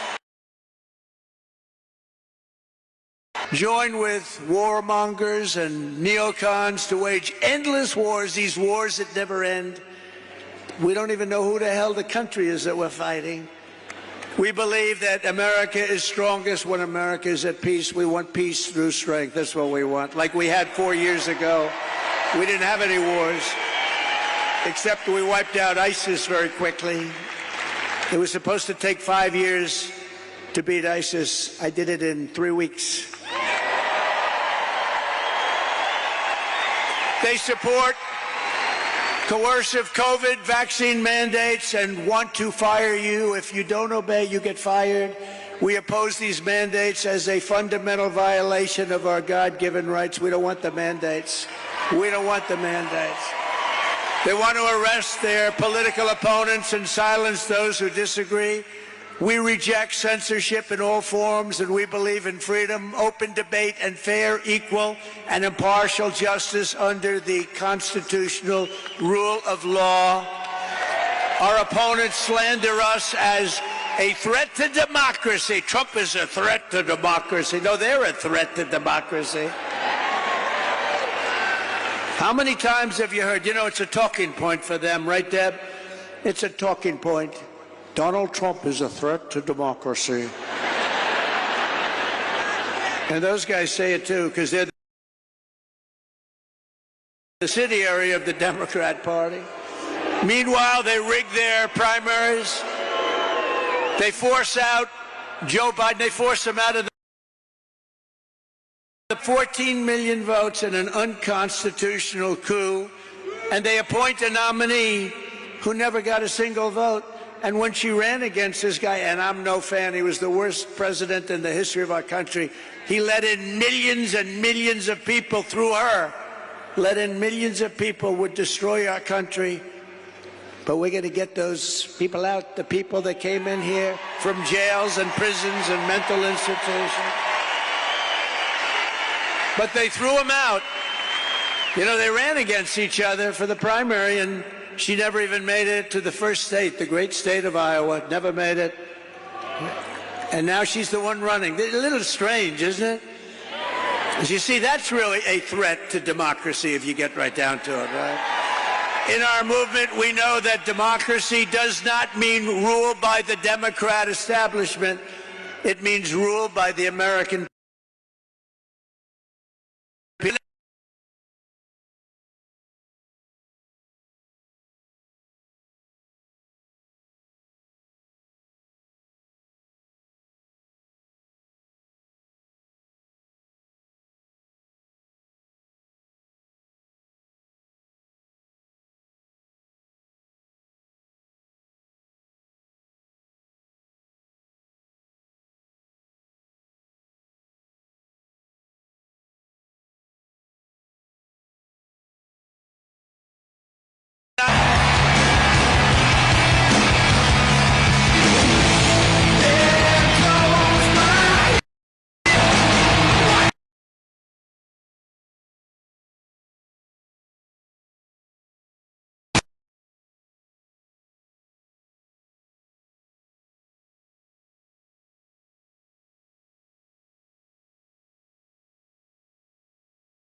President John F. Kennedy. And I know that they are looking down right now, and they are very, very proud of Bobby. I'm proud of Bobby, you want to know the truth?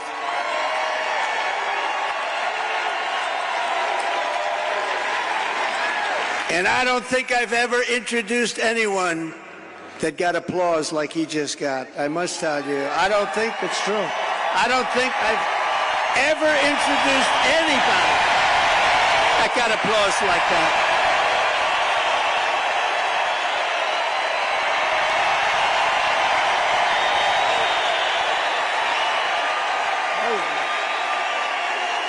Amazing. It's true.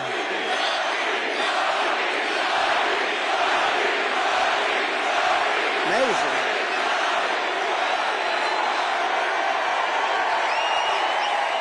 Soon after I can't even believe I have to say this, nearly assassinated in Pennsylvania last month, Bobby called me to express his best wishes. He knows firsthand the risks incurred by leaders who stand up to the corrupt political establishment. When you stand up, you bring on some trouble for yourself, but you have to do what's right. You have to do what's right for the country. I will tell you, we are both in this to do what's right for the country. That's one thing I can tell you. He lost his father and uncle in service to our country, and Bobby himself was subject to repeated threats to his safety during the course of his campaign while being denied protection by the Harris-Biden administration. And this is a tribute in honor of Bobby. I am announcing tonight that upon my election, I will establish a new independent Presidential Commission on Assassination Attempts. And they will be tasked with releasing all of the remaining documents pertaining to the assassination of President John F. Kennedy.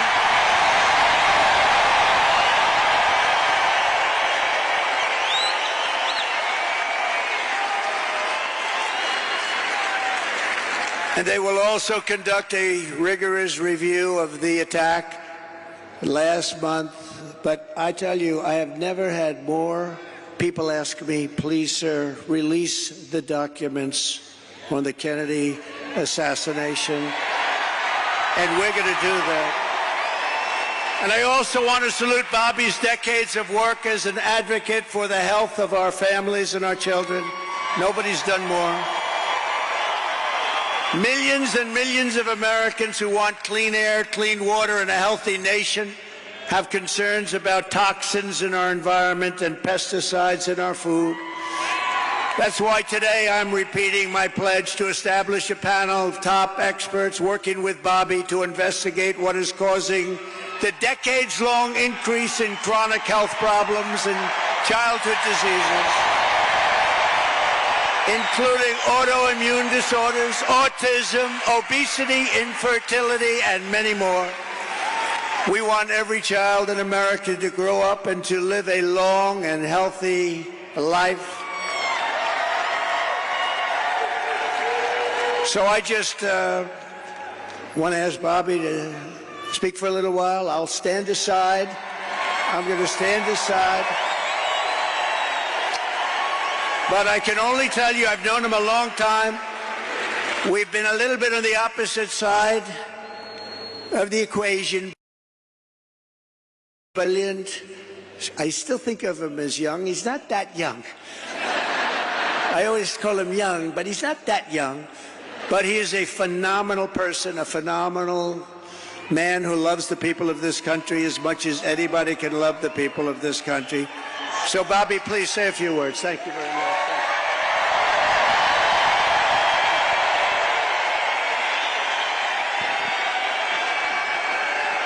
Thank you. Thank you, President Trump.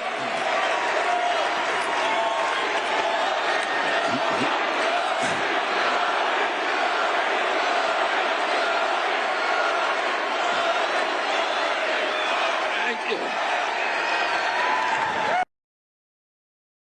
Hours after the assassination attempt at Butler, I got a call from a safe food advocate named Kelly Means, who's been fighting for many years to try to end the corruption at CDC and FDA and USDA.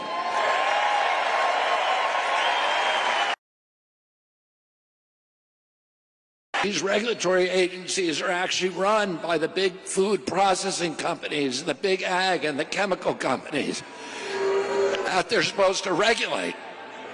And he said to me that he'd been advising me for many years and on my campaign.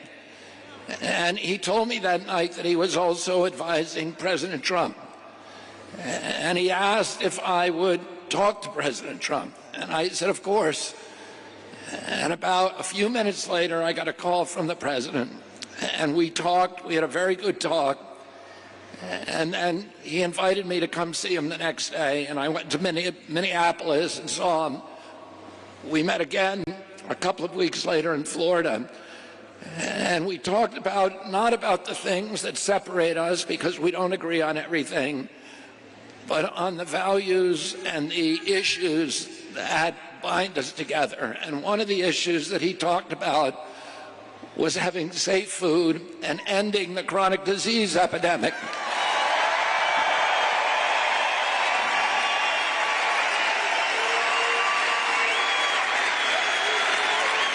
Our children are now the unhealthiest, sickest children in the world. Don't you want healthy children? And don't you want the chemicals out of our food? And don't you want the regulatory agencies to be free from corporate corruption? And that's what President Trump told me that he wanted. He also told me that he wanted to end the grip of the neocons on U.S. foreign policy.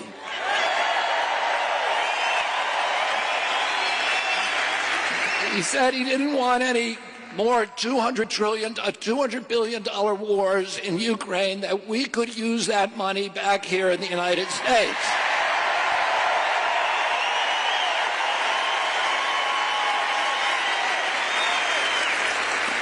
And the safest, the best way to build a safe America is to rebuild our industrial base and rebuild the middle class in this country.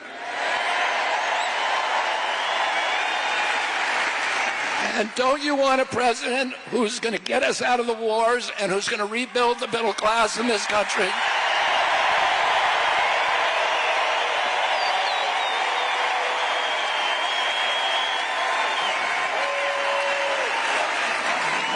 And he told me that he wanted to end the censorship because the whole basis of American democracy is the free flow of information. And we know that a government that can silence its opponents has license for any kind of atrocity. And can you think of any time that you can look back in history and say that the people who were censoring were the good guys? They're always the bad guys, because it's always the first step down that slippery slope to totalitarianism.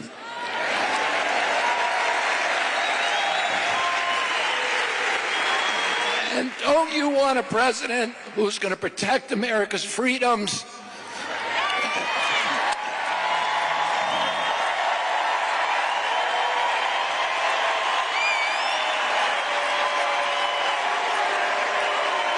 And who is going to protect us against totalitarianism?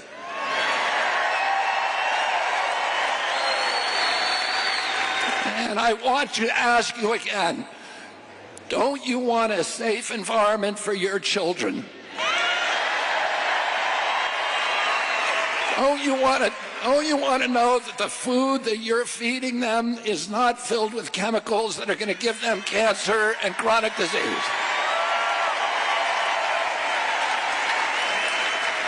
And don't you want a president that's going to make America healthy again?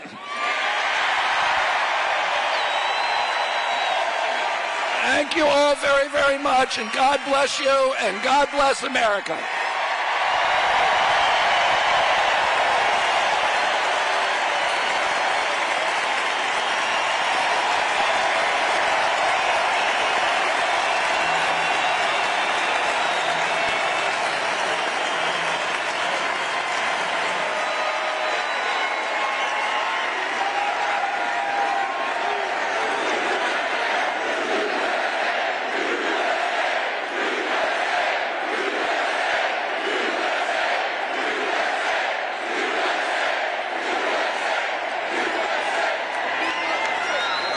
Wow, that was something, huh? That was something. Fantastic guy. You know, he did well, and the polls are good and all, but you have to remember we have sort of like a two-party system. It was designed that way, and it's awfully tough. And as well as he did, he'd be at 10 and 15 and 16 points sometimes. That's a lot. That's a lot. But if he were in a regular system, like as a Democrat or perhaps as a Republican, but not against me, of course. But if he were in a regular system, there are a lot of people that maybe liked him the best, but they said, we can't vote. So with all of those votes he was getting, he has a lot of votes that he could have gotten.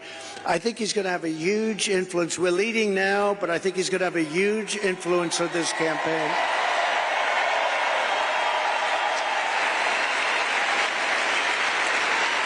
Actually, much bigger than you'd see in the polls, and those numbers are big to start off with, but Bobby and I will fight together to defeat the corrupt political establishment and return control of this country to the people. And to all who supported Bobby's campaign, I very simply ask you join us in building this coalition. It's a beautiful coalition in defense of liberty and safety, prosperity and peace. It's going to be an incredible coalition, and the relationship has been so good for so long. I have no doubt it's going to work and work well. But we have to win. We have to take our country away from these people that are going to destroy our country. We won't have a country very much. We need your vote. As you all know, this week the Democrats held their convention. You probably saw it, their party. The media says the big message from their convention was that we need to turn the page from the failures of the last 4 years. Do you believe it? They forgot. They've run it for the last 4 years. She was saying last night, we will stop the abuse. We will stop the high taxes. I said that you could have done it 3.5 years ago. In fact, you could leave that nice auditorium that you're in and go to the White House right now. You want to have a strong border? All you have to do is say to the incredible Border Patrol, ICE, law enforcement, close the border now. You don't need bills. I did it. And we had the best border in history. Put up that chart. Put it up. That chart. I love that chart. I love that chart. Put it up.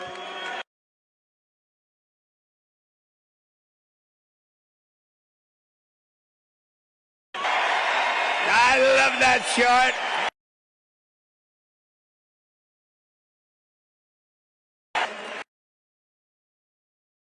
Chart. It shows the least numbers of illegal immigrants pouring into our country. Again, prison. The bottom. That's what I'm talking about. I love you, darling. I love you. I'm going to sleep with that chart tonight, Deb. I'm going to sleep with that chart. Beautiful sight. Look at that. Look at that arrow. And then look what happens when that was my last week in office. And look what happens after I left. It's like a rocket ship. Look at that. Isn't that terrible? No vetting, no checking. We have no idea who they are. They just pour into our country by the millions and millions and millions. We need to turn the page of 4 years of calamity and failure. They have had calamity and failure and say, Kamala, you've done a horrible job. You've been the worst vice president in the history of our country. Kamala, you're fired. You're fired. Get out. Get out. Get out, Kamala. She's the only person ever to get a nomination of a party without getting one vote. She didn't get one vote. Hey, maybe she's smarter than we think. You know, you could look at it that way. As Vice President, Kamala cast the deciding votes, causing the worst inflation in decades, costing the typical American household $28,000. Think of this, higher prices. $1,000. As Gosar, she flooded America with and killing our cities and our towns. 3 years ago this week, she was the final vote on the catastrophic Afghanistan withdrawal. And we were withdrawing, but we were going to withdraw with dignity, with grace, and with strength. We would have been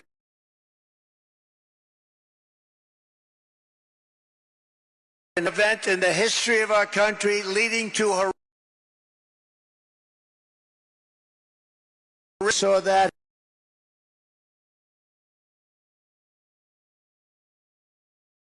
is run by incompetent people. The United States is no longer respected. It's no longer strong. That's what they said. A lot of these things that you're seeing now wouldn't have happened except for the horrible, horrible event of Afghanistan. You know, I was dealing with the leader of Afghanistan, Abdul, and I said, Abdul, you can't kill our people. He was killing our people. I had a strong talk with him. I'm not going to get into it exactly. We went 18 months without one soldier or shot at.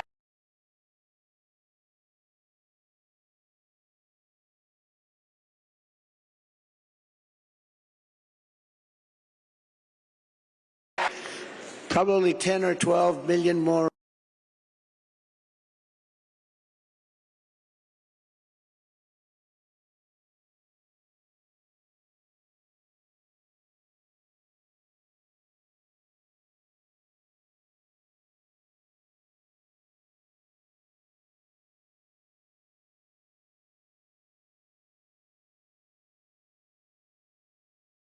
Russia.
Call up my people.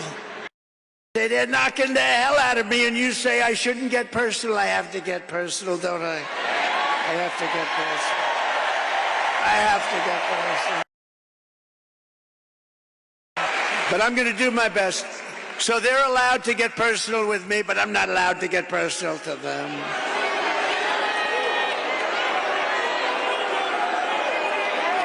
They call me names that are so bad. Our great First Lady says, but you're not that way, darling. They love our great First Lady, I will tell you that. They do. But darling, you're not that way. I said, I know that. And if I say something just slightly out of order, like, she didn't do a very good job last night, please never, ever mention look or anything like that. If you ever say, she didn't look really great, that's the end of your political career, so I wouldn't say a thing like that. How about her opening where she said, thank you, thank you, thank you, thank you, thank you, thank you, thank you, thank you, thank you. I said, what the hell is wrong with her, Deb? Debbie Lesko, she's a winner. Is that Sheriff Joe? Oh.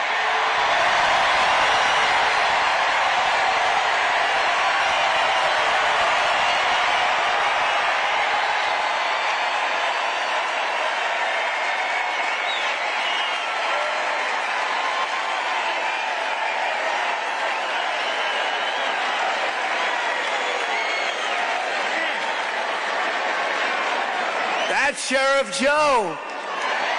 Look at that. A legend.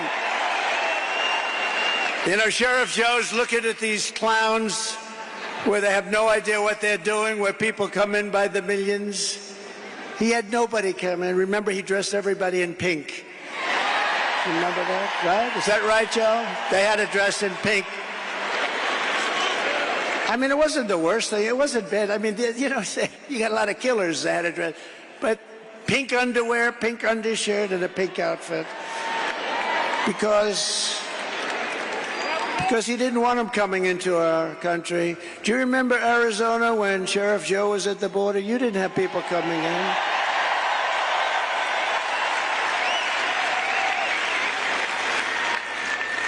I think for the 1 year he had one person come in, but they got him. Now we have 3 million people coming in through your border. Your border. Oh, through the whole thing, it's ridiculous. It's not. Joe, it's an honor, and I'll tell you, people didn't treat you right. You are a legend, and you did a job like nobody else. True.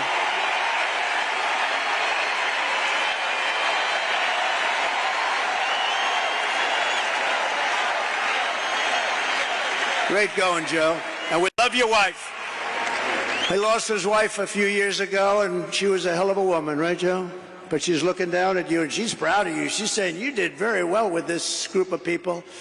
But I've known you for a long time, and there was nobody like him. He understood the border better than anybody, and he ran it fairly. He ran very fair, but he ran it strong, and they respected him. They didn't even try.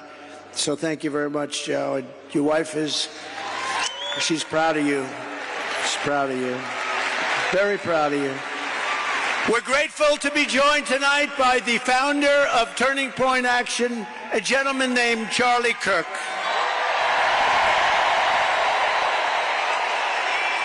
Thank you, Charlie.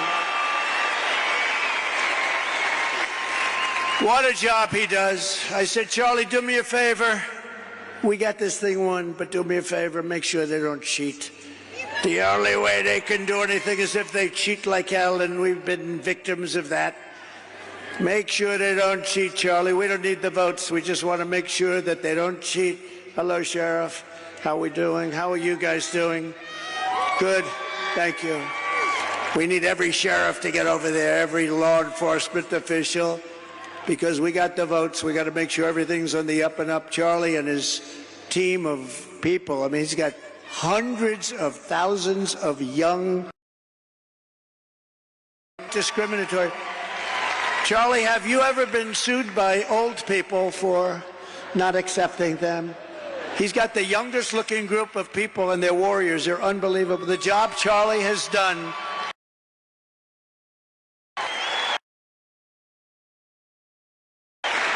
Thank you, Charlie. The job he's done is really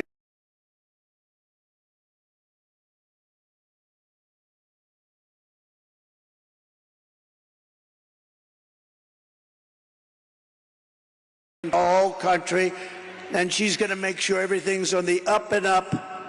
Debbie Lesko. Debbie, thank you. Congresswoman. Thank you, Debbie. You make sure, Debbie. She just won a big election by a massive... Well, you won that election easy, didn't you? She won it pretty easy. Another person who's a friend of mine, he's a warrior for a long time. He's great. He loves his state, loves our country. Andy Biggs, Congressman Andy Biggs. Thank you, Andy. Thank you.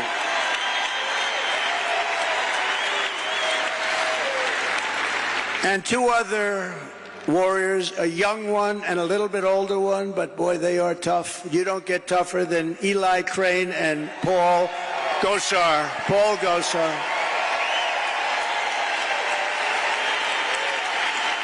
Great. Thank you, Eli. Great. Great. Beautiful. Great people. And the next congressman from Arizona's 8th District, Abe Hamadeh. Wow. He's going to be good for a long time. He's a young gentleman. Great, Abe. Great job. Great job. Great heart. He went through a tough one. Arizona GOP chairwoman, she is doing a job. Gina Swoboda. Gina, she is doing a job. And a very good friend of mine, the next senator from Arizona, I really believe this. Look, she's running against, we don't have to do a big, I was going to bring her up. I was going to say, come on, Carrie, speak. But she just spoke for half an hour. What the hell am I going to do here? But I will tell you, she's running against a guy who's a rubber stamp for, it used to be Biden. Now, who the hell knows? I don't even know. Do we know who it is? Who a rubber stamp for somebody. But Ruben Gallejo is horrible. He's an open borders maniac. He's a defund the police maniac. He shouldn't be allowed to even run in this election against her because Carrie Lake is incredible. She's incredible. She's tough. She's smart. She's got heart. And she should be your next senator. I hope you win this sucker because you are winning. You're running against a guy that cannot carry your shoes. I'm being nice. You know the expression, can't carry her shoes. And you're going to have a big victory, and we're going to work together, and we're going to make sure we win this state. I say this presidentially, if we win this state, which we're expected to, we're leading and all of that, we win the presidency, and we have to take Carrie Lake with us. Go get him. Go get him, Carrie.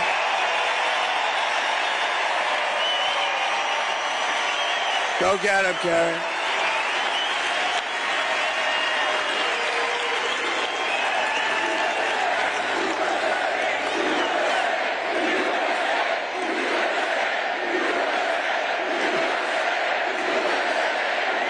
Very important. And honestly, and forget, we all know Carrie. She's been a newscaster for 22 years. Everybody knows her. She's just she's never had a problem. She's solid as a rock. This guy is a frickin' loser. He's a loser.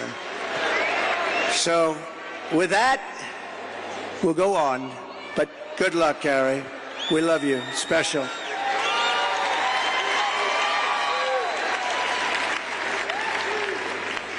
Since Democrats didn't talk about Kamala's horrendous record last night, we will. For nearly 4 years, Comrade Kamala Harris. I use that term, I don't know if it's good. Is it good or not, tell me? Let's do a poll.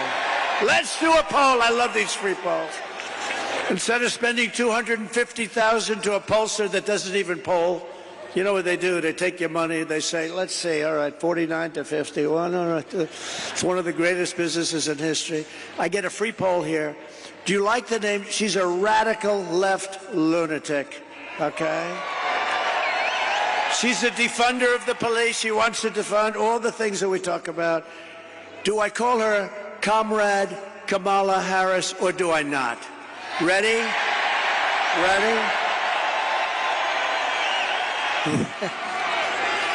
What do I do there? You tell me. You could tell me better than anybody. Okay, ready? I'll say yes or no. Yes.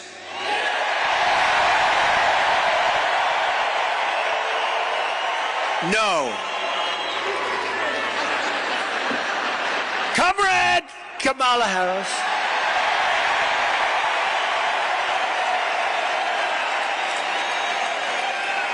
Has overseen a nation-wrecking border invasion. This is a nation-wrecking. It's an invasion. You know, one of the ways I built hundreds of miles of wall. I was there yesterday. I looked up and down. I said, man, I built a lot of wall.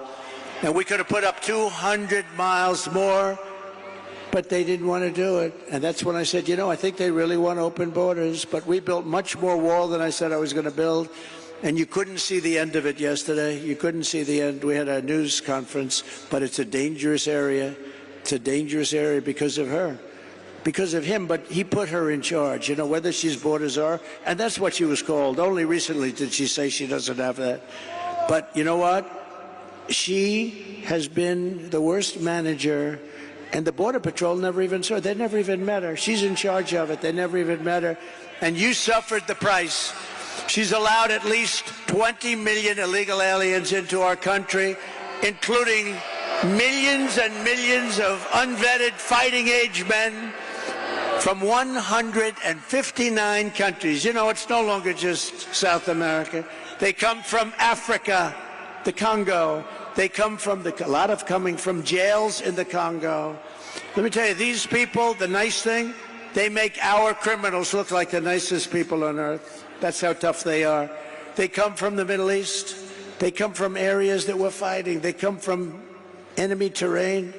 They come from all over the world, and they do come from South America, but not only from South America. 159 different countries in the last year, and they're totally unchecked and unvetted.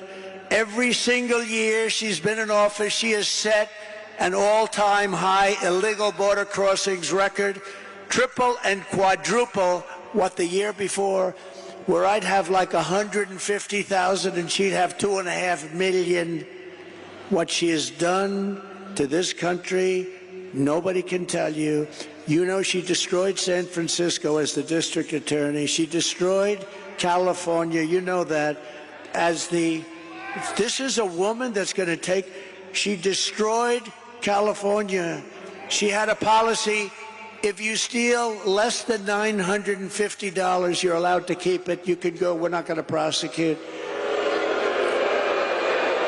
So criminals are walking into stores, mean, nasty guys, rough guys, and they take calculators and they calculate. Let's say I want to get up. They walk out, then they walk back in. The whole thing. This is who we're going to have running our country? I don't think so. And nobody lies like her. She's a liar. She makes up crap. She's the one going to raise. You know, she said Donald Trump is going to raise. You know why? She said I was going to raise. Because I'm going to put tariffs on other countries coming into our country. And that has nothing to do with taxes to us. That's a tax on another country. And I did it with China, and we had no inflation. You know, I had no inflation. I took in hundreds of billions of dollars from China, and not one other president took in 10 cents. They were all, oh, China, we're afraid of China. We're afraid of China. According to a new DHS report, Kamala Harris also lost, and this is impossible to believe. Listen to this. 325,000 migrant children are gone. They're missing. She allowed them to be trafficked into our country. Many of these children are now in sex slavery or they're dead, probably mostly dead. They will never see their homes or their parents again. They were swiped out of their homes. They were taken out of their homes. This is a government number, 325,000 children, sex slaves or they're dead. Many are dead. Hamas has so little respect for Kamala and Joe Biden, crooked Joe Biden. that the hostages that they're talking about all the time, I believe they're largely gone. I believe they're largely gone. So sad. When you look at what happened, when you look at that attack on October 7th, I believe they're gone. And the reason they're not negotiating, you know, it says Hamas has decided not to negotiate because what they want back are the hostages. And I think those hostages, for the most part, aren't around anymore. And so they said, oh boy, we can't really negotiate because we don't have the hostages. The hostages are largely gone. How sad, how terribly sad.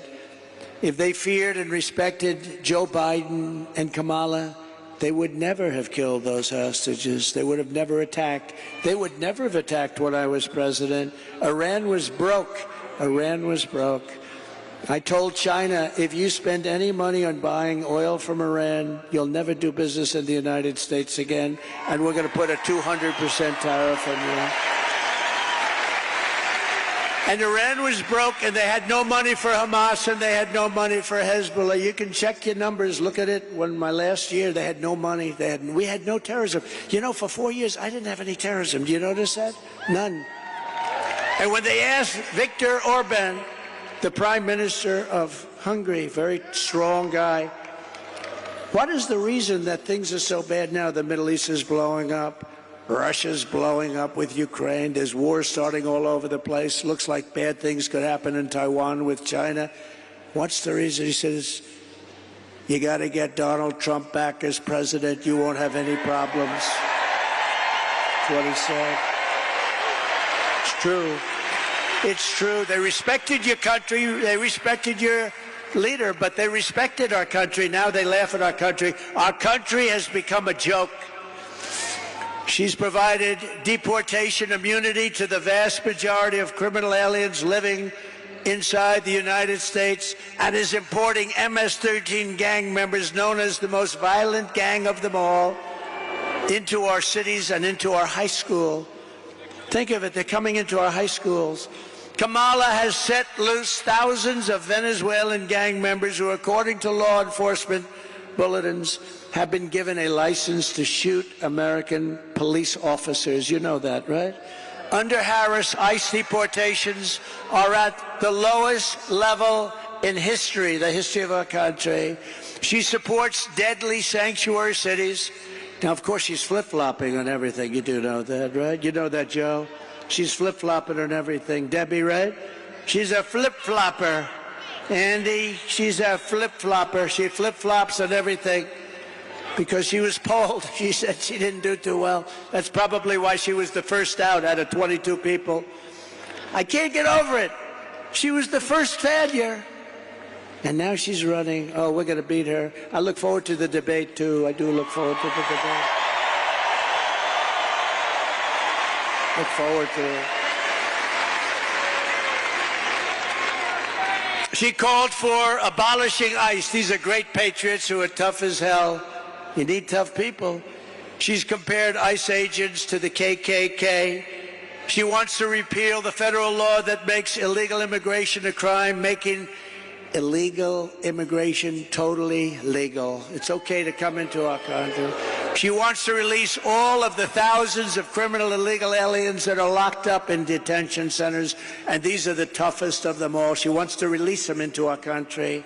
We have detention centers for the toughest of them all. She says, we're going to release them. Now, maybe they'll ask her tonight, oh, no, I would never do that. She might change. She's changing and everything. But don't forget, if the election ever went haywire, if they can find a way to cheat enough and she wins, in quote, she wins, she's going to do everything that you wouldn't dream of, including no fracking. She didn't discuss fracking last night. No fracking in Pennsylvania. I can't imagine she could do well in Pennsylvania. 500,000 jobs are involved with fracking, and a huge amount of their budget, everything's involved with fracking, and she's against it. In her speech last night, she lied about almost everything. She lied when she said, I was going to raise taxes. No, I'm lowering taxes. She's the one. She lied and said that, oh, this is the best. I'm going to be the one and I was already there. I didn't touch your Social Security, and a lot of Democrats wanted me to. She lied when she said that I want to cut Social Security and Medicare. No, she wants to cut it because she wants to have the illegal immigrants coming into our country to go on Social Security and Medicare, which will destroy Social Security and Medicare. It's Kamala Harris who cast a tie-breaking vote to cut Medicare by $266 billion. She cut your Medicare, remember this, by $266 billion, and then promised mass amnesty last night to 20 million illegal aliens and make them American citizens, which will absolutely obliterate your Social Security and your Medicare, ultimately leaving those programs bankrupt and our seniors desperate and poor. And remember, when you talk about all of those hundreds of billions of dollars, you know what she's putting that money into? The Green New Scam. She took it out of your Medicare. She's putting it into one of the greatest ever, one of the great voices of sport. Stand up. Let's see if anybody knows who the hell you are.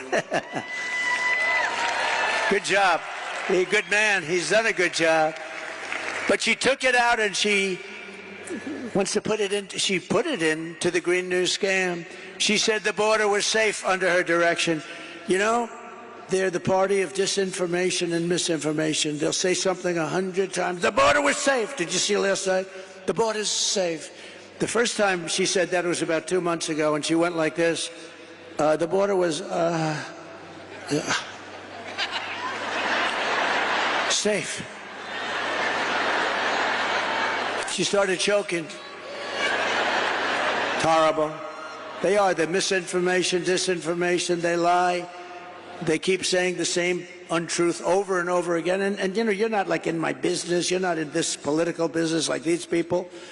You're in other things. You're lawyers and you're carpenters and you're electricians and you're drivers and you're doing a lot of things. By the way, no tax on tips. Remember that? No tax on tips. No tax on tips. She tried that one, and yet in Congress right now they have bills to destroy people that don't. Do you see what's going on? It'll never happen with her. It's guaranteed to happen with me. No tax on tips. But actually, it's the most dangerous and unsafe border anywhere in the world. There's never been a border like it. No country ever. If a country had a border like that, they would fight with sticks and stones if they had to keep the people out. She believes that if you say things enough over and over again, even if they're stone-cold lies, like Project 25, he believes in... I don't even know what the hell it is. I know it's a group of people that got together and they're slightly on the conservative side. And it's unbelievable what they do. It's really unbelievable. She would destroy our country if she was ever elected. Our country will go down the tubes. We'll be in a depression like 1929. We will not have a country any longer. Yesterday, I was at the border with the victims of Kamala's migrant crime wave. One of them is here with us tonight. Michael Morin is the brother of Rachel Morin, who you know about. Rachel was a cherished 37-year-old mom of 5 absolutely incredible children, beautiful woman. Last summer, Rachel was out on a run when she was brutally raped and murdered by an illegal alien who was led into America by Kamala Harris. Let her in. Said, let her in. The animal who committed this heinous crime first killed another woman in El Salvador before walking across the open border. Just walked right in, no problem. He then attacked a 9-year-old girl and her mother in a home invasion in Los Angeles before murdering Rachel in cold blood. Michael, I promise you, in Rachel's memory, we will stop this invasion and we will keep these savage criminals the hell out of our country. Thank you, Michael. Please. Thank you. So sorry, Michael. So sorry. Say hello to your parents and everybody, okay? Thank you. So horrible. We are so sorry, Michael. Thank you for being here. According to her own administration statistics on crime victims, Kamala Harris has presided over a 43% increase in violent crime. These are government numbers, by the way, including 58% increase in rape, 89% increase in aggravated assault, and 56% increase in robbery. During the riots of 2020, she encouraged her followers to donate to bail criminals, looters, and arsonists and killers. People died, including Sean Michael Tillman, a dangerous repeat offender who went on to shoot and kill a Minnesota man 6 times in the head. He shot him 6 times in the head and torso. And Kamala let him out, let him go. While Kamala Harris was DA of Sanctuary City, San Francisco, 20 years ago, maybe the greatest city in the world. Today it's unlivable. She ignored the pleas of victims' family. Please, please please don't do this to us. And refused to seek the death penalty against an illegal alien MS-13 gang member, one of the worst murderers they've seen in years, who murdered an innocent man and his 2 sons and didn't even remember he did it. As California Attorney General, she redefined child sex trafficking, assault with a deadly weapon, and rape of an unconscious person as a non-violent crime.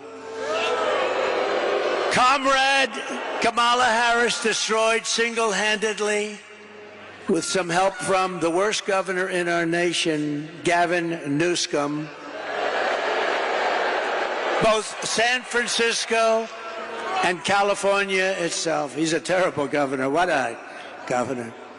For years, but you know, she might have picked a worse one.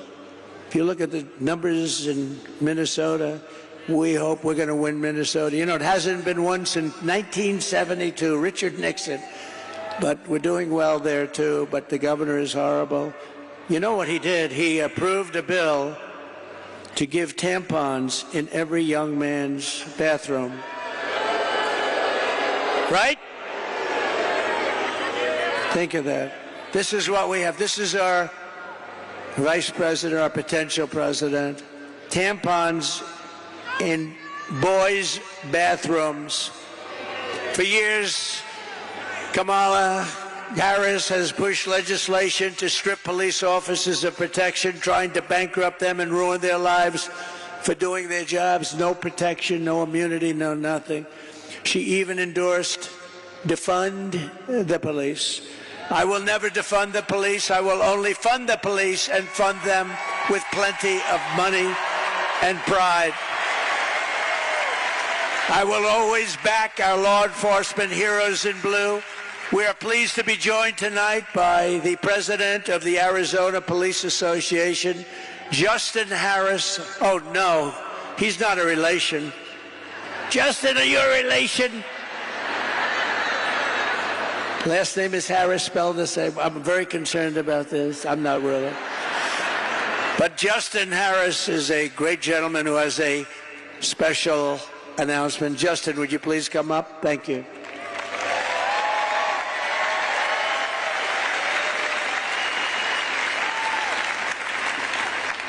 It's an interest. I'm not worried about it. Thank you, great. Thank you, great, sir. Thank you. Thank you. Thank you, sir. Well, good evening, everyone. I'm a little concerned about that illegal immigration chart you put up there. Was that a spike in immigration or the inflation? Sort of both. Kind of both, right? Wonderful job those Democrats are doing. My name is Justin Harris. I'm a veteran police sergeant here in Arizona with 25 years of experience in service.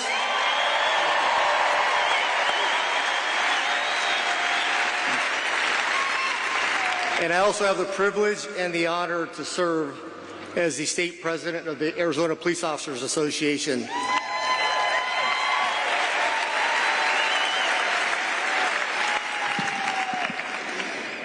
The Arizona Police Officers Association is the largest law enforcement association in the state of Arizona, and we represent over 12,000 law enforcement professionals, the men and women that currently serve in our communities each and every day at the local, county, state, and federal law enforcement levels.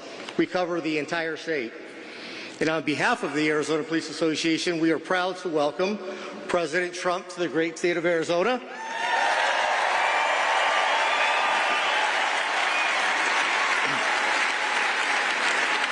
And to the wonderful city of Glendale, home of Luke Air Force Base. Folks, these men and women in Luke fly those beautiful F-16 Fighting Falcons of the 309th Fighter Squadron and those beautiful, beautiful F-35 Lightnings. Nothing like hearing those jets flying overhead, which that's the sound of freedom and American ingenuity.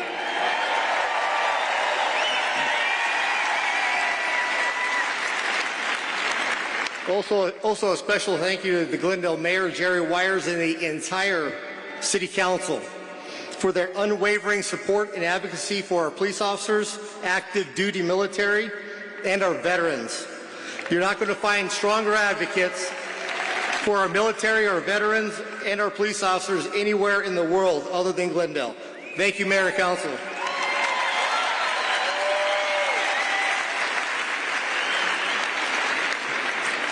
Also, I wanted to give a special thanks to the men and women of the Glendale Police Department, the best and most professional police department in the country. Okay, thank you. With a special thanks to Police Chief Chris Briggs and the other 8 West Valley Coalition departments that allowed us to use their law enforcement officers here today to keep us all safe.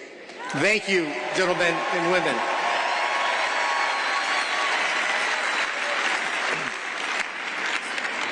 Law enforcement today is perhaps the most complex occupation on earth. It's an honorable profession of service and commitment to others, those who step in the gap between good and evil and to protect our communities, and we do so knowing the risk. Officers are required to make split-second decisions under the most uncontrolled, chaotic, and stressful situations, often at great risk to their own personal safety. Given the literally millions of contacts between officers and the communities annually, with a few exceptions, officers make those decisions correctly as trained and in accordance with the law. But high profile does not mean high frequency. Currently, in this day and age of instant information, social media, and videos, there's an unrealistic expectation of absolute perfection.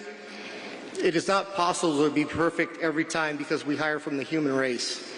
People are not perfect. Good people can make mistakes. However, the constant orchestrated villainization of police officers has eroded the public's trust. It has encouraged an air of obstinance, disrespect, and assaultive attitudes and behavior towards police officers.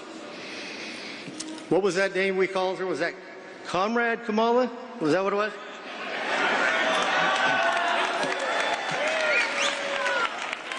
Kamala, Comrade.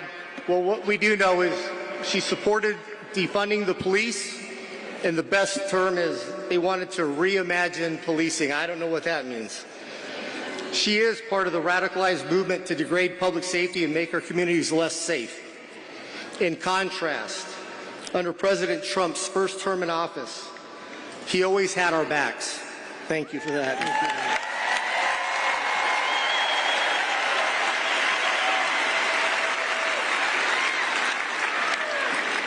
He never rushed to judgment, and he never, ever in a lifetime called to defund the police, ever.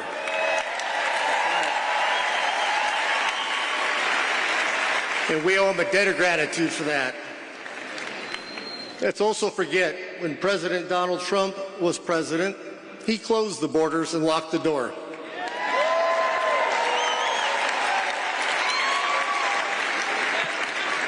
Border czar Kamala Harris opened the door and let everybody in. Border czar Kamala Harris is allowing millions of illegal immigrants into this country, turning each and every state into a border state and flooding American streets with drugs and crime. The Democrats haven't quite figured this out yet, but it's not rocket science. But open borders equals more crime. Close the border.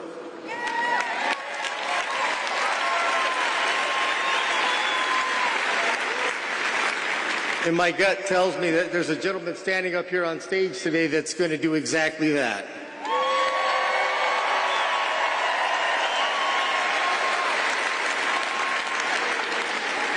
President Donald Trump has in the past and will again make America great again by tackling lawlessness head on.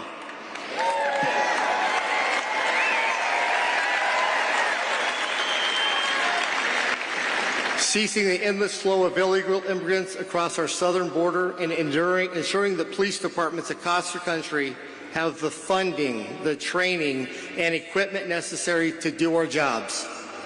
And he's not going to reimagine us doing that.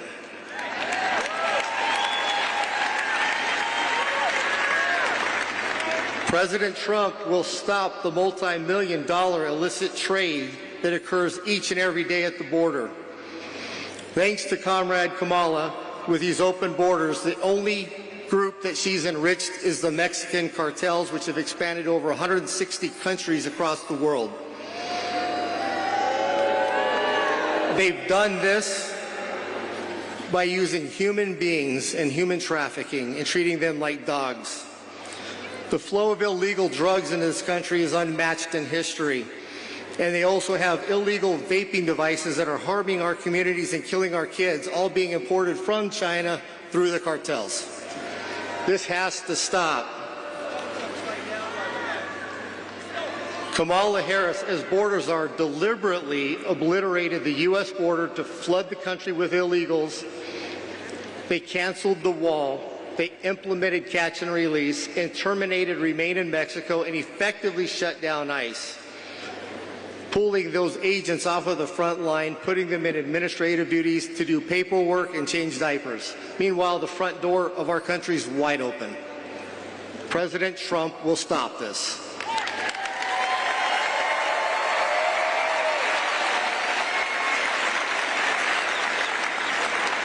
I've got a serious question. Has the border czar, Kamala, even toured the southern border? Didn't think so. Has President Donald Trump toured the border? Yes, he has. And I heard the cartels went running.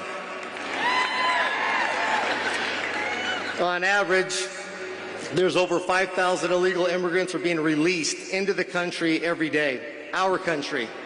We don't know who they are, don't know where they came from, can't even account for them. For 38 straight months, the monthly border encounters have been higher than even the highest month seen under the Trump administration.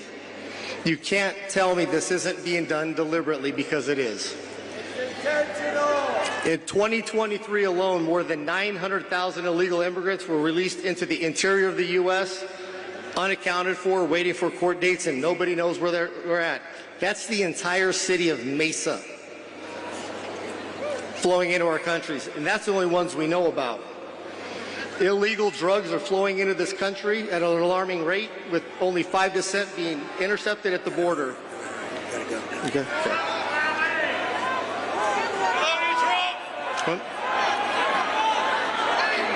You got it. Folks, let me finish up here, please. This country, our family, our communities, and everything that each of us holds dear and near to our hearts cannot endure another 4 years of a clueless president that cares more about the color of her curtains than the safety and prosperity of our great country and its people. It is clear who supports law enforcement, law and order, and that's President Trump. His unwavering shown commitment to the rule of law of the men and women to place their lives on the line every day. So if you support national security and want to secure our borders, vote Trump.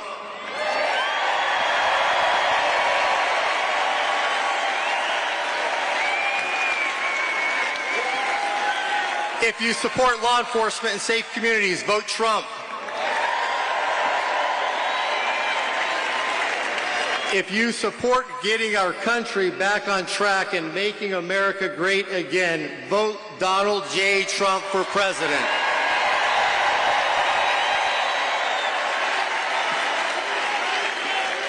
And this is why the Arizona Police Association and our 12,000 members, family, and friends are proud to extend our endorsement to Donald J. Trump for President of the United States of America. Thank you. God bless.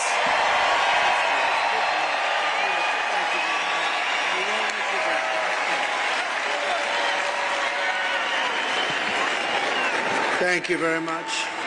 Wow, that's a great endorsement. Means a lot.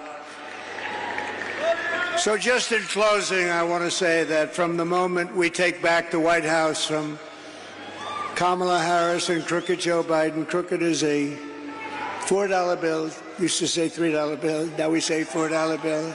I believe we're going to have the 4 greatest years in the history of our country. Starting on day 1, I will seal the border and stop the migrant invasion of our country. We will carry out the largest deportation operation in American history, larger even than President Dwight D. Eisenhower in the 1950s, who was a big believer in borders. We will defeat inflation and we will make America affordable again. You're going to have an affordable country again. We will make America the dominant energy producer in the world by far. It won't even be close. Remember, as I always say, we have more liquid gold under our feet than any other country in the world, including Saudi Arabia, including Russia. And we will use it to reduce taxes and energy costs for our people. We will reduce your energy bills in 1 year by more than 50%. That's here and that's everywhere in the country. And that includes heating, air conditioning, electricity, and gasoline for your car. I will turn the United States into a manufacturing superpower more than it has ever been, ever before. We will bring back jobs to America. We will no longer allow foreign countries to take our jobs and to steal our wealth. We will make our own products and we will buy far less from foreign countries than we are buying right now. We're going to make it here. Other countries that make us pay a tax to do business with them will be charged the same tax when they send their product into the United States. It'll be called the Trump Reciprocal Trade Act. And if China or any other country charges us a 100% tax or tariff, then we will charge them a reciprocal tariff of 100 or 200%. In the words of a great president, William McKinley, the protective tariff policy of the Republicans has made the lives of our countrymen sweeter, brighter, and it's the best our citizenship and our civilization can ever have. Better destiny for our people. We ought to take care of our own nation, and we have to take care of our industries first. We have to take care of our country first. It's about time, and it's going to happen starting on January 20th of next year. I will not let Mexico, China, or any other country sell cars into the United States to the detriment of our auto workers all over our country, including in Michigan and South Carolina. United Auto Workers, you're going to vote for Trump because I'm going to bring you back more auto production than you've ever seen in this country before. I will end the ridiculous electric vehicle mandate, cut every job-killing regulation of the Harris-Biden administration, and make our auto manufacturing business bigger, better, and stronger than it has ever been before. And if you relied on Kamala, there would be no auto industry. Within 3 years, you'll never make another car. When I am back in the White House, we will pass large tax cuts for our workers, and there will be, as I said, no tax on tips. And that means if you're a restaurant worker, a bartender, hospitality worker, caddy, barber, mover, driver, or anyone else who relies on tip income, Your tips will be 100% yours to keep. You will no longer be harassed by your government. And I will fight for and protect your Social Security and your Medicare with no cuts and no changes in age. We're not going to move it up. They want to move it up 5 years. We're not doing it. Darling, when do we get our Social Security? Well, they just moved it up 5 years. You're not going to happen with me. It's going to happen with them. They're going to destroy your Social Security. And we will have no tax on Social Security benefits for seniors.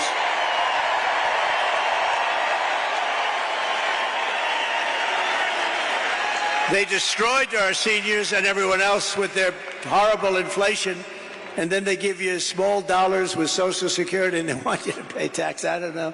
We don't need it. We can do it. We have so much else, including that liquid gold. Oh, we're going to go hunting for liquid gold. We will cut wasteful and unnecessary spending, and we will terminate the Green New Scam and spend that money on roads, bridges, real infrastructure, and paying down debt. No fake infrastructure that has caused massive inflation with no benefit whatsoever to our population. I will settle the war in Ukraine, and I will end the chaos in the Middle East, and we will restore peace through strength, and it will happen quickly. I will have that war ended before I go to the White House on January 20th. I will have the war in Ukraine ended as president-elect.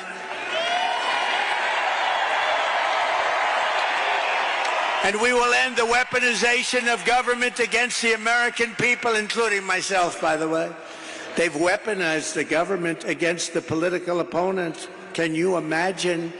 But you just saw we won the big case down in Florida. Everyone said, oh.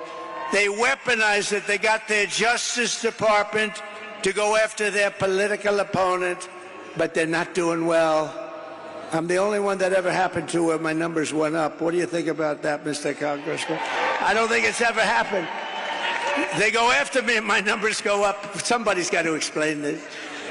We will rebuild our cities, including Washington, D.C., making them safe, clean, and beautiful once again. And we will keep the U.S. dollar as the world's reserve currency, because right now it is under siege. And this is how we will end the era of inflation, mayhem, and misery under Kamala and Crooked Joe, and unleash safety, prosperity, peace for Americans of every race, religion, color, and creed. Together we will deliver low taxes, low regulations, low energy costs, low interest costs, low inflation. And that's for everyone. We're talking about everyone. We want to make sure everyone can afford groceries, a car, and a home. We will stop the invasion, end migrant crime, support our great police, strengthen our military, build a missile defense shield around our country, keep critical race theory and transgender insanity out of our schools, and we will keep men out of women's sports.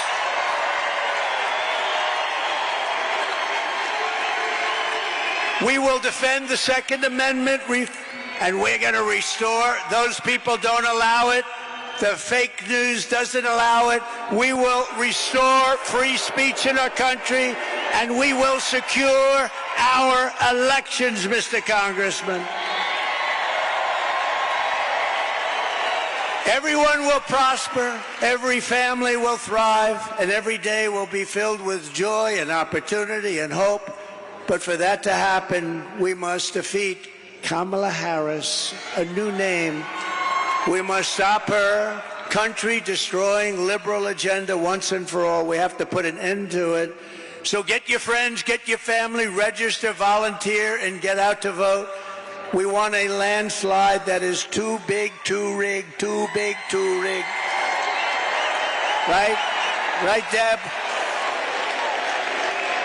On November 5th, We will save our country. We will save our economy. We will rescue our middle class. We will reclaim our sovereignty and restore our borders. We will put America first, and we will take back our country, and together we will make America powerful again.